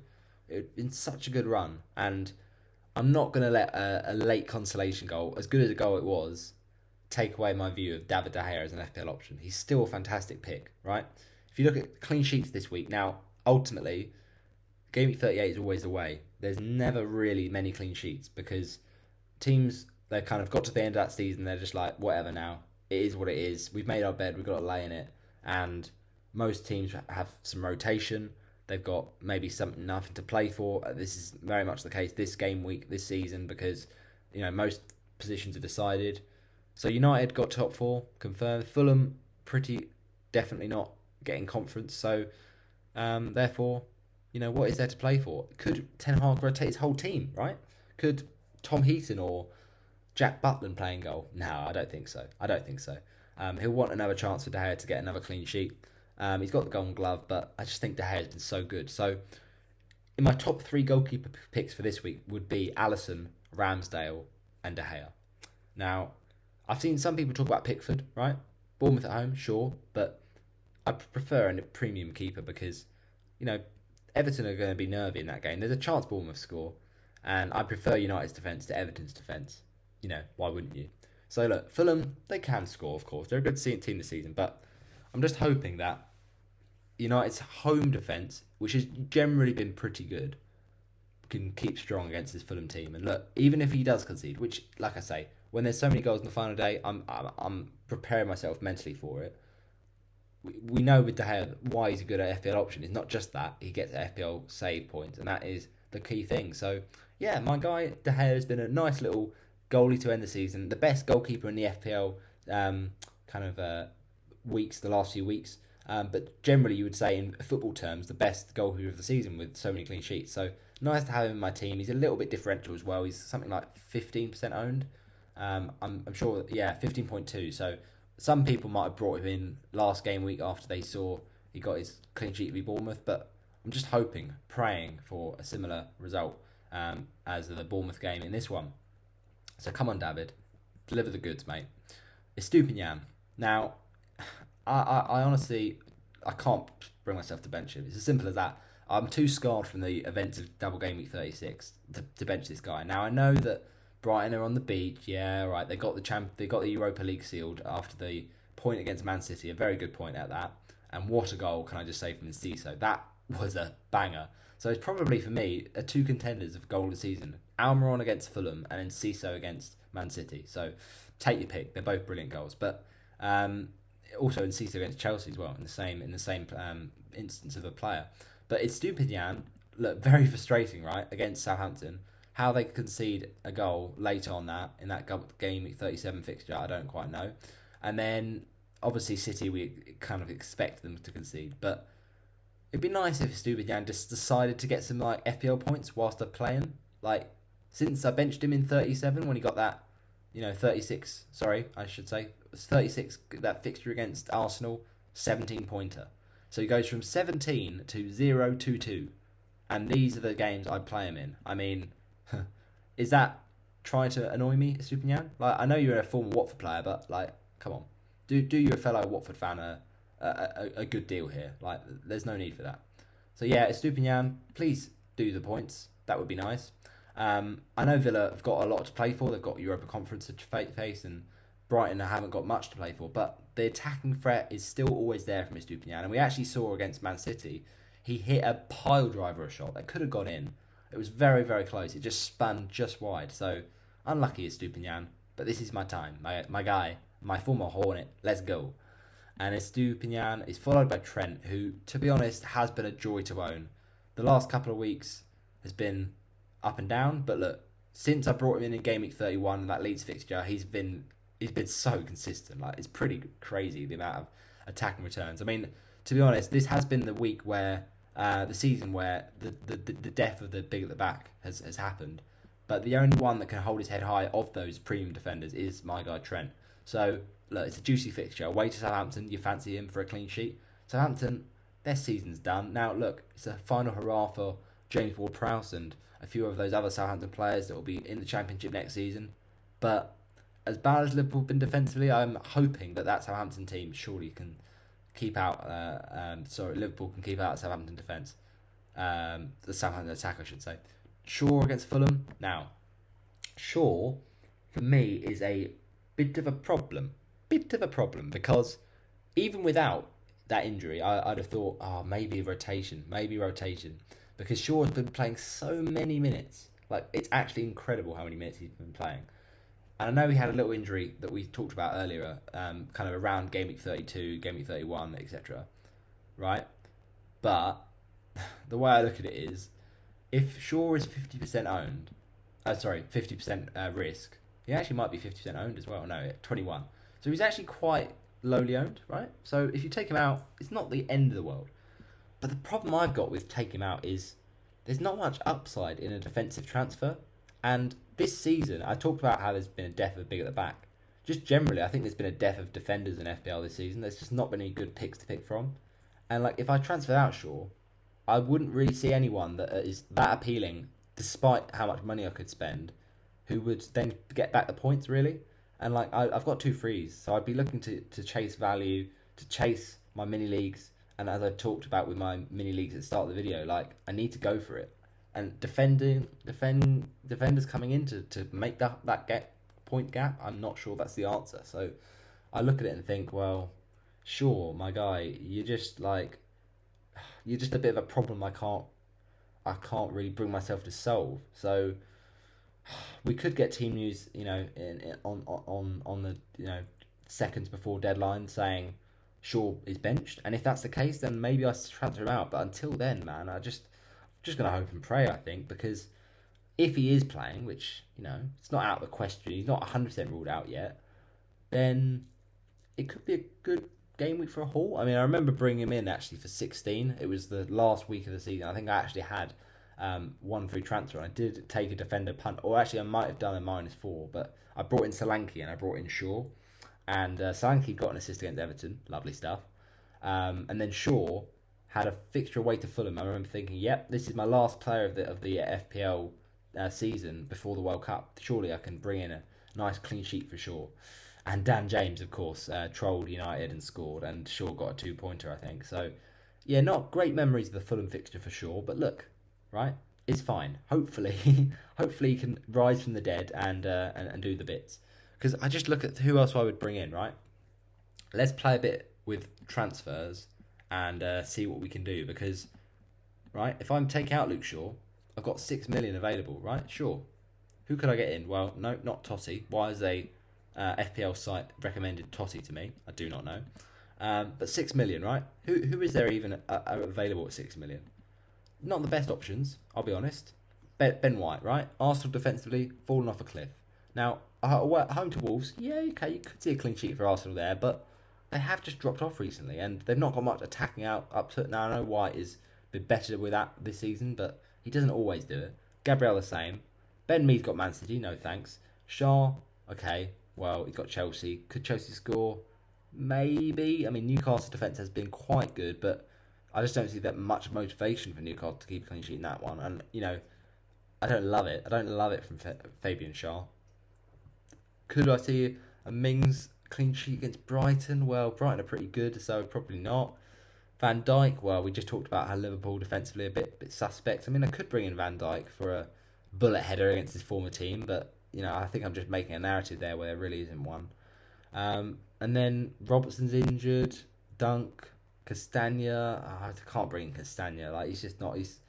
I know. I had a regret of 32. But I'm not going to bring him in ahead of a nervy relegation fight against the. I mean, West Ham, they might rotate, but I think they've got enough days in between to their final that they'll play a fairly strong team. Like, Bowen could be a bit of a threat in that game. So I don't love Castagna, to be honest, as much as he hauled in 32. And then you look at the rest of the defenders, like Tarkowski. You're not going to bring in Tarkowski. Really? Is that how much we're scraping the barrel in the Game Week 38 deadline? I just don't think it's lovely. And that's it really for defenders. So, I mean, in terms of FPL defenders you'd want. So, yeah, not really a lot. And then you think, okay, well, use your other free transfer to move some money around. But even if I did, right? Let's say I had imaginable, loads of money, right? Which I don't, but let's just say I did. The premium defenders, we've got to remember, are the ones that aren't delivering. So, we've already gone through Matip, right? This season, he's just not an option. Van Dijk, we've said already. James and Shaw are injured. Stones, don't even know if he's going to play. Koulibaly into Thiago Silva. Chelsea just not very good. Gabriel, we've already gone through. So there's not many premium options, right? So then you're looking, okay, maybe you want a cheap defender. Well, all the cheap defenders don't have attacking threat, and if they do, then they have bad fixtures, right? They've got Ben Mee against Man City. Nah, I'm alright, thanks. It's like, they're just not good defending options. So I just don't want to have to replace Shaw. So therefore, it's very possible that if Shaw is injured, then he might have to be on my bench. But then, Will Luke Shaw come off the bench? Nah, probably not. Probably not. They wouldn't risk him, would they, ahead of the two finals? Sorry, the FA Cup final, not the two. That's Man City. They probably wouldn't rest him, would they? Or would they get minutes into his legs? I don't know. This is the tricky thing you have to kind of work out. And until we know from Ten Hag, then how do we know? So he stays in for now, but I just hope it's not a case of he comes on for a one-pointer, because then it would be painful to see Trippier there on my bench. But Trippier is there to come in if he needs to. It's just, I don't love starting Trippier this week away to Chelsea. I know how bad Chelsea have been, but I could see Newcastle conceding in that one. Like, they've not been squeaky clean defensively, Newcastle, and they've got nothing to play for. Neither did Chelsea, to be fair. But I don't know. I just think maybe you could bench Trippier. Bench Shaw for Trippier. That is an option. McAllister away to Villa. Now, I think that's a good fixture. I think it is, genuinely. Villa defensively have been up and down a bit, but Brighton is still a great team. Let's not. I know they've been partying all week at the City game, and there's not that much of a turnaround, to be fair. They were, getting the champagne corks out, but look, McAllister, it's his last hurrah for Brighton. It's his last dance, we think, possibly, if he goes to Liverpool. So, could I see a return? I don't know. Will he start? It's hard to know, but I'm just happy. Mac 10's done some great things for me this season from a differential level, so I can't. There's too much emotion attached to that. I can't take out Mac 10 for his possible final Brighton game. And he did score in a reverse fixture against Villa, so there's something there. Salah, captaincy on the minute. The reason for that is, even if Haaland starts, right, which I guess is a possibility, right? Salah away to Southampton. I'd always earmarked that for the final game week, because we've captained Haaland all season, and if you're not going to be a bit different the final game week, then when are you going to be, right? I know that Haaland could punish us, right, but he's not going to score a double hat-trick, right? He's not going to be as good as he was against Forest earlier in the season, or Palace earlier in the season. I just don't see it. Brentford defensively are quite good. Cue the Haaland hat-trick, of course. But look, no, I don't think it's going to happen. And Haaland, yeah, I think there's a good chance he starts. If he doesn't, then of course Salah's going to be captained by everyone. But look, most people might still forget the deadline and therefore captain Haaland. So therefore Salah's still a tiny bit of a captaincy differential. And it's relegated Southampton. Like, come on, that is a great fixture. So I love it. It just looks right. It just fits right on Salah this week, and therefore I don't think, unless I see something like Salah's benched, or Haaland is is going to score a hat trick because Ben Mee has got injured or Rye's got injured, then I don't think I'm going to change my mind. But I could do. It's whether I got Haaland FOMO towards the deadline. I may do. But let's see in a few hours. Mahrez away to Brentford. Now, he is a bit of a problem for my team. I know you're going to look at it and say, well, he's got a few points for you last week. Yeah, all right. Not last week, but the weeks before that. We need a team league, basically. Soon, very, very soon, we need a team league. And until we get that, Mahrez he's one of those players. He trolls players on Gameweek 38.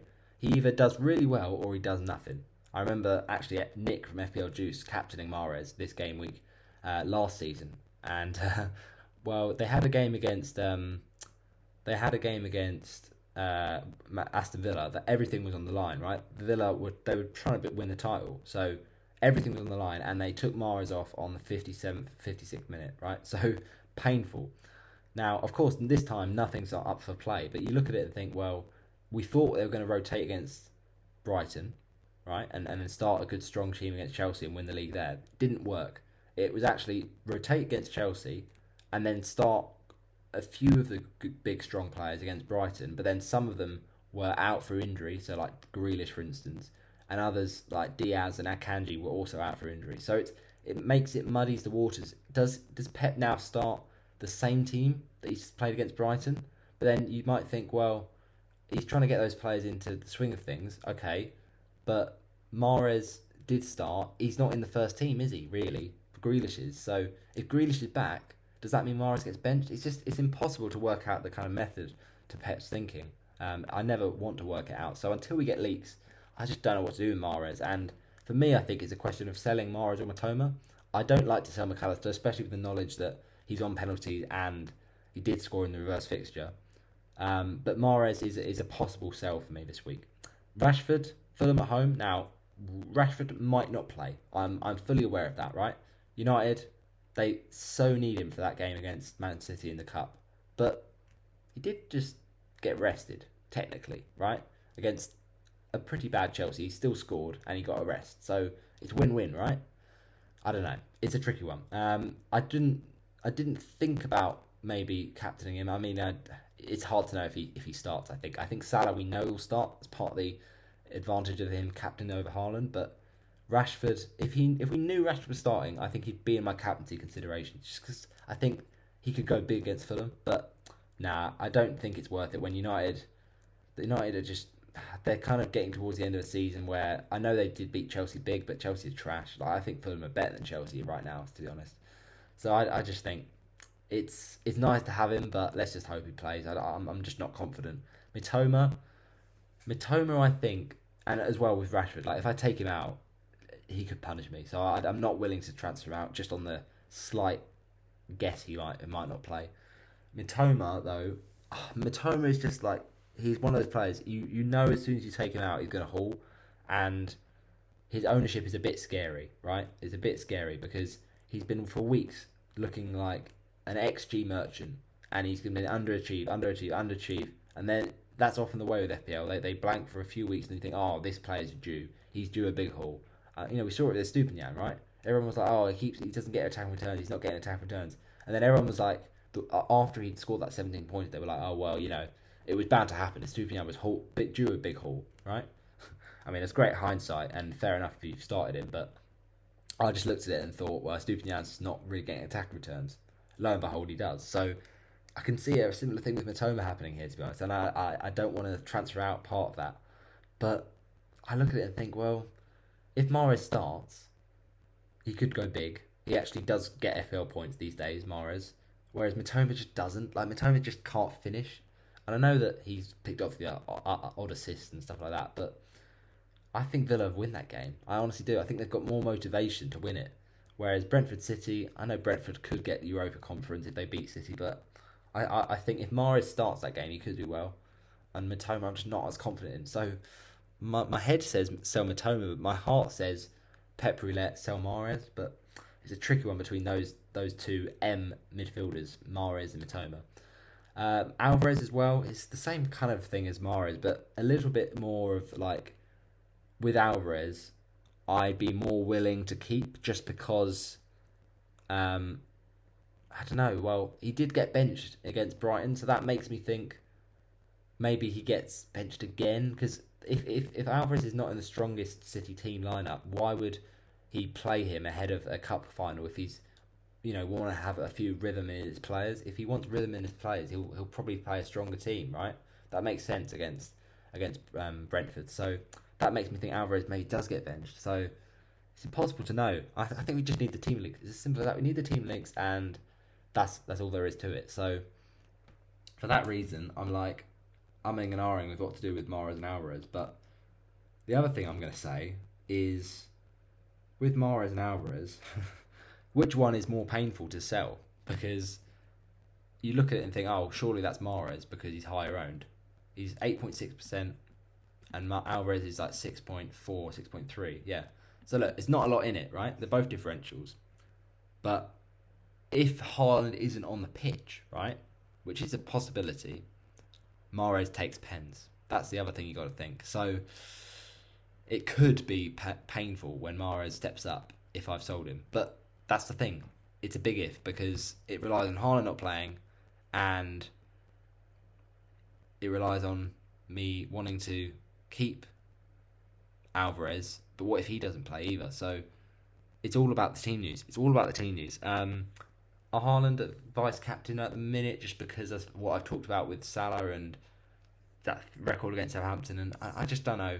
Haaland could well start, and we may be overthinking it, but the thing is, it's just a bit of a weird one that he played 90 minutes beat Brighton. Like, why would Pep do that?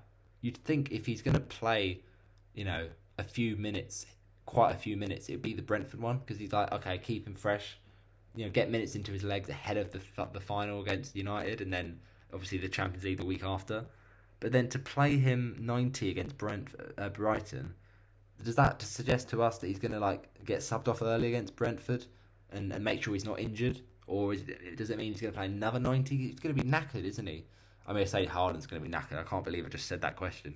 He's a machine, but what I mean by that is like it's just not. It doesn't seem typical Pep to do that. But maybe it's just Haaland is just a different part of the Pep formula. But yeah, it's one of those things. Are we overthinking it with Haaland? Are we just like getting too overexcited by the final week of the season? Haaland's been good all season as captain. Why are we changing now? Well, it's just Egyptian king, you know. I feel like he's calling. I feel like he's calling me. So I say it's differential earlier on about the captaincy. It's not really that. I've seen a lot of people talking about Salah this week, but I guess the fear of Haaland, it could still play a role. I don't really see any other captaincy options though, to be honest. So that makes sense to me. Captain, vice, in that order. So then the bench. The following Raya. Now, if one plays the goalkeeper of David De Gea and Raya scores more points this week, then I might have to give up with goalkeepers, honestly, because I've had too much of this pain this season. And I know everyone said this season, oh, you've got to have two playing goalies. And I agree with you. There's been a lot of rotation, right? And luckily, I've not had too much of it with these goalies. Edison a little bit, but not to the extent where I've had to have a sub-goalie come in. So it's been pretty pain-free for most people that have had auto-subs in, because it's been huge. But for me, where I've had starting goalkeepers, they've meant points have been scored on the bench and I've not got the points. So it's quite painful, to be fair. Can't lie about it.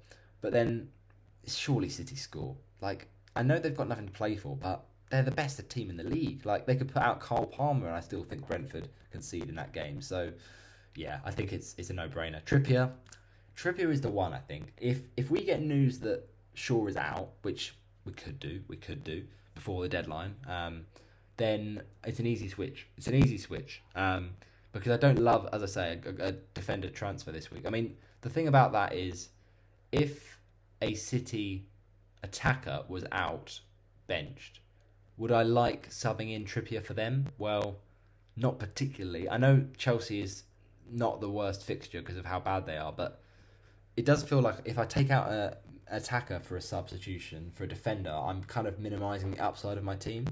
Whereas it's different if it's subbing Shaw for Trippier, because it's, you know, still a defender there and I've got as many attackers as I can get.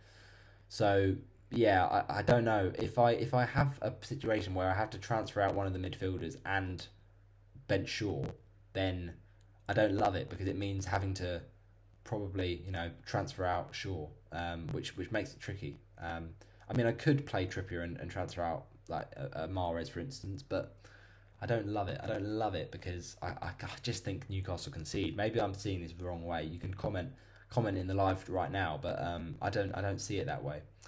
Isak is the thing, right? You say, why would you have a forward second on your bench? That's bound to bite you in the bum. Yeah, it probably is, but I look at it and think, Newcastle's got nothing to play for, right? And Isak, the last few weeks, has been playing so wide that he's not really even involved. I mean, I know he missed that big chance against Leicester, that one where he kind of leant back and he should have really got it on target. And did score, not that long ago, to be fair to him. Or actually, it has felt quite a long time ago. When was the last time he did score, Alexander Isak? I don't actually know. Yeah, it was Tottenham. So it's been quite a lot of pain, really, since I brought him in. After he scored, I brought him in, no goals and 2 assists. I mean, yeah, it's painful. But this would of course be the week that he scores, because I've benched him. But I just don't see anyone I would bring in for him, really. I mean, I can't sub out Shaw for Isak. You have to start 3 defenders.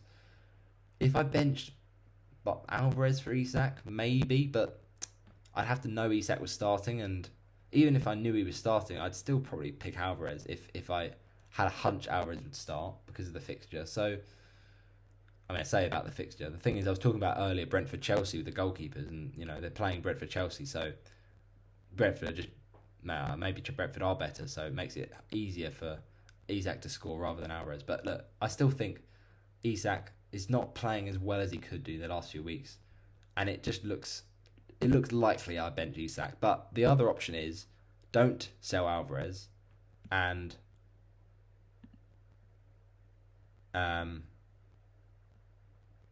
sorry about that, people. My computer's just being a bit of an idiot. Yeah, the other option is don't sell Alvarez and instead sell Isak, right?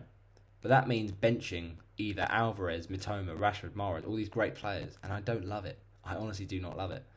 So yeah, my preference is to bench Isak because he's got a inverted commas tough fixture, and then I can kind of stomach the benching rather than benching a player that could haul like Alvarez. But if we get news that Alvarez is benched, then obviously it's easier for me to bench Alvarez and transfer out Isak. But we don't know that. And could Alvarez come off the bench and score? You know, the same thing goes for Mahrez. If we get news they're benched, you could still be comfortable benching them if they could come on and get points off the bench. Like in terms of in real life, not in FPL, then that would be painful. But maybe it's unlikely for them to do that. And then finally, Botman, he's as third on bench as he can get, right? I'm sorry, there's just no way. Botman, all season's been a troll. If he scores now, I might actually cry, right? This guy he just never gets points when you want him to, and he's barely got any points. He's got very, very few. I mean, all season he's been in one of the best defences, and yet he just manages to get very few bonus points when I've owned him since that Gameweek 26 wildcard. So yeah, he's been a painful one to own, to be fair. When you consider that blocks me from Wilson, but hopefully Wilson blanks as well. Anyway, that is my lineup locked in for game week 38. I say locked in, it's nowhere near locked in, but I haven't made my transfers yet. Deadline is looming, of course. So what is my plan? Based on who's starting and who isn't, here's my FPL plan, game week 38. So if Mahrez starts and Alvarez is benched, the plan is Mitoma out, Isak out, then Luis Diaz, my guy, the Colombian. Now I looked at Gakpo, I did look at Gakpo, but I just prefer the flair of the Colombian, Luis Diaz. And then the other move would be Odson Eduard. Now, of course, we need team news for this. Hopefully get leaks from Palace to confirm Eduard starts, but I would imagine he does with Zaha out. And yes, Eduard has been a bit of a bad FPL option most of the season and pretty much most of last season, apart from that Spurs game, he scored 2. I just think, ultimately, he's playing a Forest team that's got nothing to play for, and Palace have been epic recently. Now, a lot of people talk about Eze, and I know what you're going to say, don't ignore the obvious pick, but if I'm going to chase that top 10k, and yes, I may fall out of the top 30k, whatever, right? But you got to go for broke sometimes. I've never been this high. Let's just go for broke. So Eduard is a bit of a punt, but I like it. And Luis Diaz, away to Southampton, it smells goals. The other thought I had was Trossard, but he's currently flagged, so not loving it. Saka is a bit too highly owned for me to get, because I just want to go juicy differentials for both these two fixtures and both these two players for the final 2 transfers. It just doesn't excite me, it doesn't get me going. So then the option, if I did those 2 moves, was Diaz and Eduard. I'd be benching Alvarez, which I don't love, because, as I say, could he score off the bench? Okay, other plans. If we get news that Mahrez is benched and Alvarez is benched, then it makes my transfers fairly easy, right? I'd take out both of them. Now, of course, they could still score points off the bench and I'd regret the transfer out, but it makes sense to take them out, right? With 2 frees, it makes sense to go for both of them.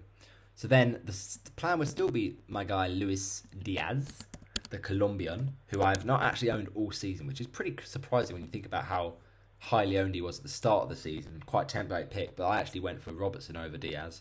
Didn't go too well, to be fair. And then I had Gakpo on the Game Week 32 free hit, which, as you all know, didn't go well either. So that's part, maybe in my head, it's conscious bias and why not going for Gakpo. Then the other move would be still Eduard, right? And I can do that. I can afford that. I've actually got enough money to do that fairly comfortably. So that's the other option, right? That is the other option in play here. And it would leave quite a lot of money in the bank, but, whatever. I'm not going to use the money. It's just, in an ideal world, I use all the money and I don't have any left to end the season. But sometimes you just don't need to use it, so whatever. So that is the other option, right? It means instead of selling Isak and Mitoma, I'm selling Alvarez and Mahrez. And then obviously, in that scenario, I'd be benching Isak. So that probably makes me feel more safe about things. And also, I could bench Shaw. That's also an option. So my bench could equally be, instead of Isak, Trippier, Botman in this scenario, it could easily be Isak, Shaw, and Botman. But it's whether or not we think Shaw is going to play. And I'm hopeful he will.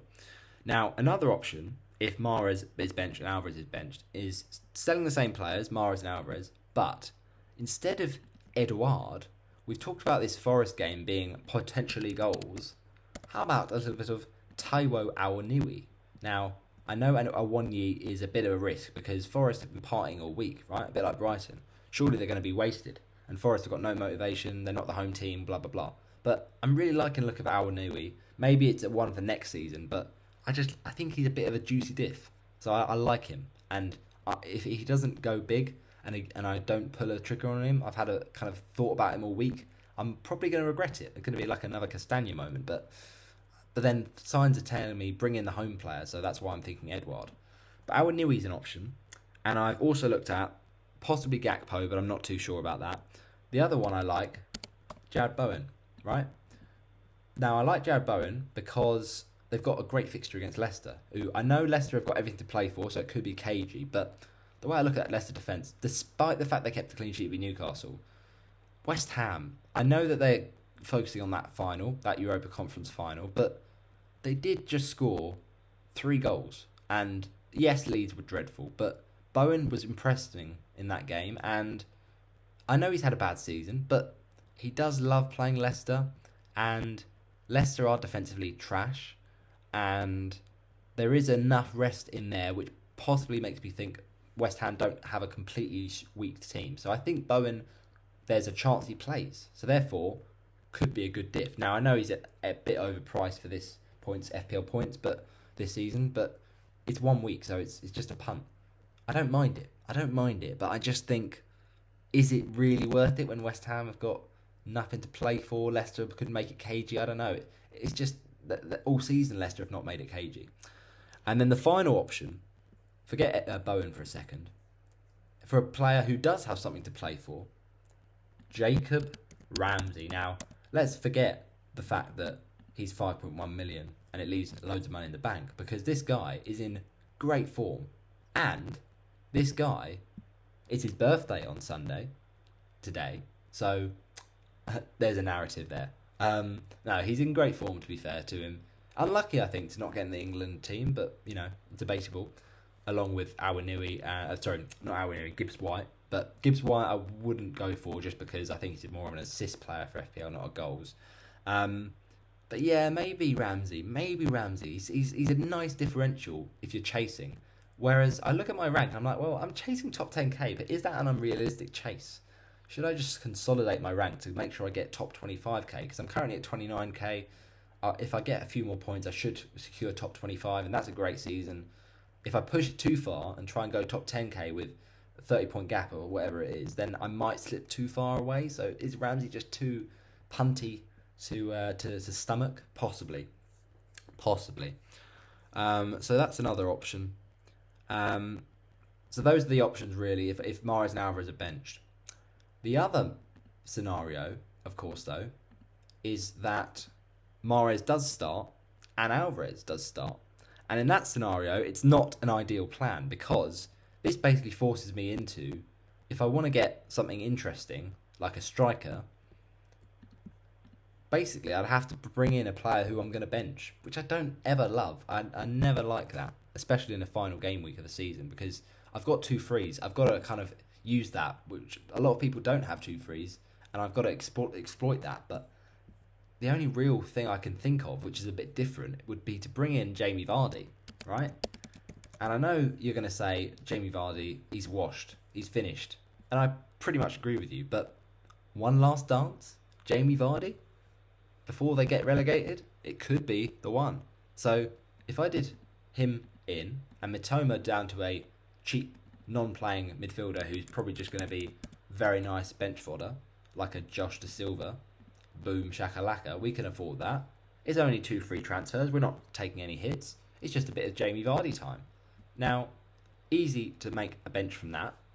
Not easy to work out whether Vardy actually scores the goals, because he's been off it for a long time and he's been injury prone. So not too keen on that. But that would be basically if both the City boys from Mahrez and Alvarez started. And I just don't know if I would happy do that because it's 2 transfers and only playing one of them. Nah, not brilliant, not brilliant. Okay, what if Mahrez is benched and Alvarez starts? That is a possibility as well, right? Alvarez did get a bench in the last game and Mahrez started the last game. So if you reverse it, this could be a likely possibility. So if Mahrez starts, I'd probably keep him, right? If Alvarez is benched though, in this scenario, I could do Mitoma out instead. And let's say I did this situation. I could even sell Alvarez, right? Oh no, I wouldn't sell Alvarez. If Alvarez starts, I'd keep him. What am I on about? No, what I meant was keep Alvarez, sell. Oh no, hang on. Mahrez would be benched though, wouldn't he? So maybe I bench Mahrez. I mean, don't like that. Don't like that at all to bench Mahrez. But it's a possibility, right? If we get news Mahrez is benched and Alvarez starts, I'd start Alvarez in my team, possibly bench out Mahrez in my team, and then do Mitoma to, say, a Luis Diaz, for instance. Which, to be fair, does feel better because Mitoma is just being a troll at the minute. And then I do Isak to my guy, Odsonne Edouard. That's an option as well because ultimately it's not too shabby. It means I can bench Mahrez, which is possibly a painful one. And, you know, he could be benched alongside Trippier and Botman or alongside Botman and Shaw. And look at that stacked midfield. I mean, that's a great midfield to have in your team. I say that, a great midfield, but I would be benching Mahrez. So, in that scenario. So, yeah, don't love it. Don't love it either. So the one I'm really looking forward to doing, if I'm allowed to, please allow me FPL team news, is Mahrez benched, Alvarez benched, Mahrez to Diaz, Alvarez to Edouard. That's the one I'm loving because I'm happy to bench Isak. I'm not that happy to bench Alvarez or Mahrez or Trippier or or bring in De Silva. So I'm hoping that's the one I'll have to go for, but it's just depending on the team news. So that's the plan, really. It's all dependent on the team news around Mahrez, Alvarez, and the thing about that is, what if we get news that Haaland or Salah is benched, or even, God forbid, Marcus Rashford? Well, in that case, we'd have to be taking a -4, and with 2 frees, I don't love it. I don't love it because I'd have to be then selling the players that are benched. So let's say Haaland was benched. It's an easy switch to Harry Kane. It's as simple as that because, yes, Harry Kane has been all season brilliant, and yes, he is playing for a team, Tottenham, that are trash, but away to Leeds, you don't mind it, do you? You really don't. He could easily be captain in that game week, so that makes sense. If Salah is benched, of course, I could move to Son, but it's a punt, obviously. I wouldn't be captaining Son, but he'd just be coming in if Salah was benched. So then, those are 2 moves there. If both of them are benched, then you're looking at a possible -8, but I'd have to pick only one of my moves if I then did Kane and Son in for a -4, along with another transfer, because I'd want to do one of my other planned transfers. So then, let's say Kane and Son came in, well then I'd only be able to sell one of Isak, Mahrez or Mitoma. So let's say one of those was benched, then I could do one of those other moves. So let's say, for instance, I did, I don't know, let's say only one of them is benched. Salah I can keep. So then we get news that, like I say, Haaland is benched. Well, then I just do the other 2 moves I'd already planned, which was Mitoma and Isak, or Mahrez and Isak to go, or Alvarez and Mahrez, etc. So therefore, that would be fine if only one of them was benched. If 2 of them was benched, as I just showed you, that's where it could lead to a problem, because it means I have to reduce one of my transfer plans, which would be to take out one of the players I thought about bringing in. So therefore, let's say Haaland and Salah was both benched. Could we bench one of them or start the other? Let's just hope they come on and score points. Well, I don't love it, to be honest. So I could sell Haaland and Salah, but then I'd have to choose whether or not I sell Mitoma, Alvarez, Mahrez or Isak as the 3rd transfer, because I'm not really willing to go up to a -8. So that's a bit of a problem, really, if it comes to that. But hopefully it won't come to that. That's the plan. If one of them, of these big boys, Haaland, Salah, etc., is benched, then I do that transfer along with two others that I'd already planned.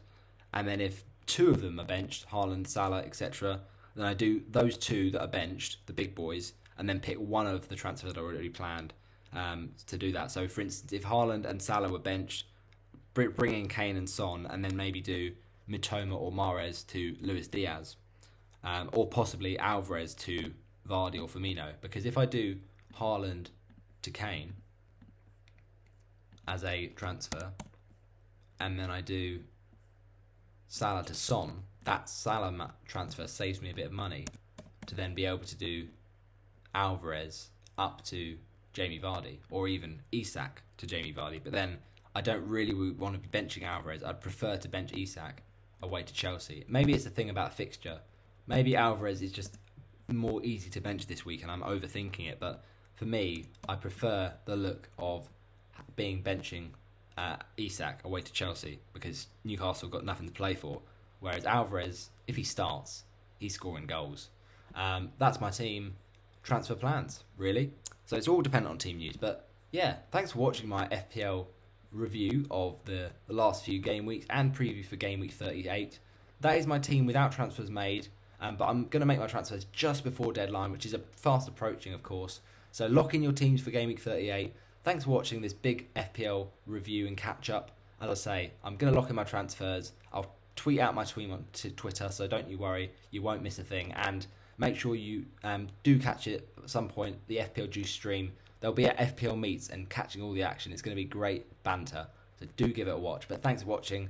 I've been FPL Yellow Army this season, and I'll be back on the 3rd of June for a review of the entire season with my FPL Yellow Army's Loyal Legion Mini League winner. See you later.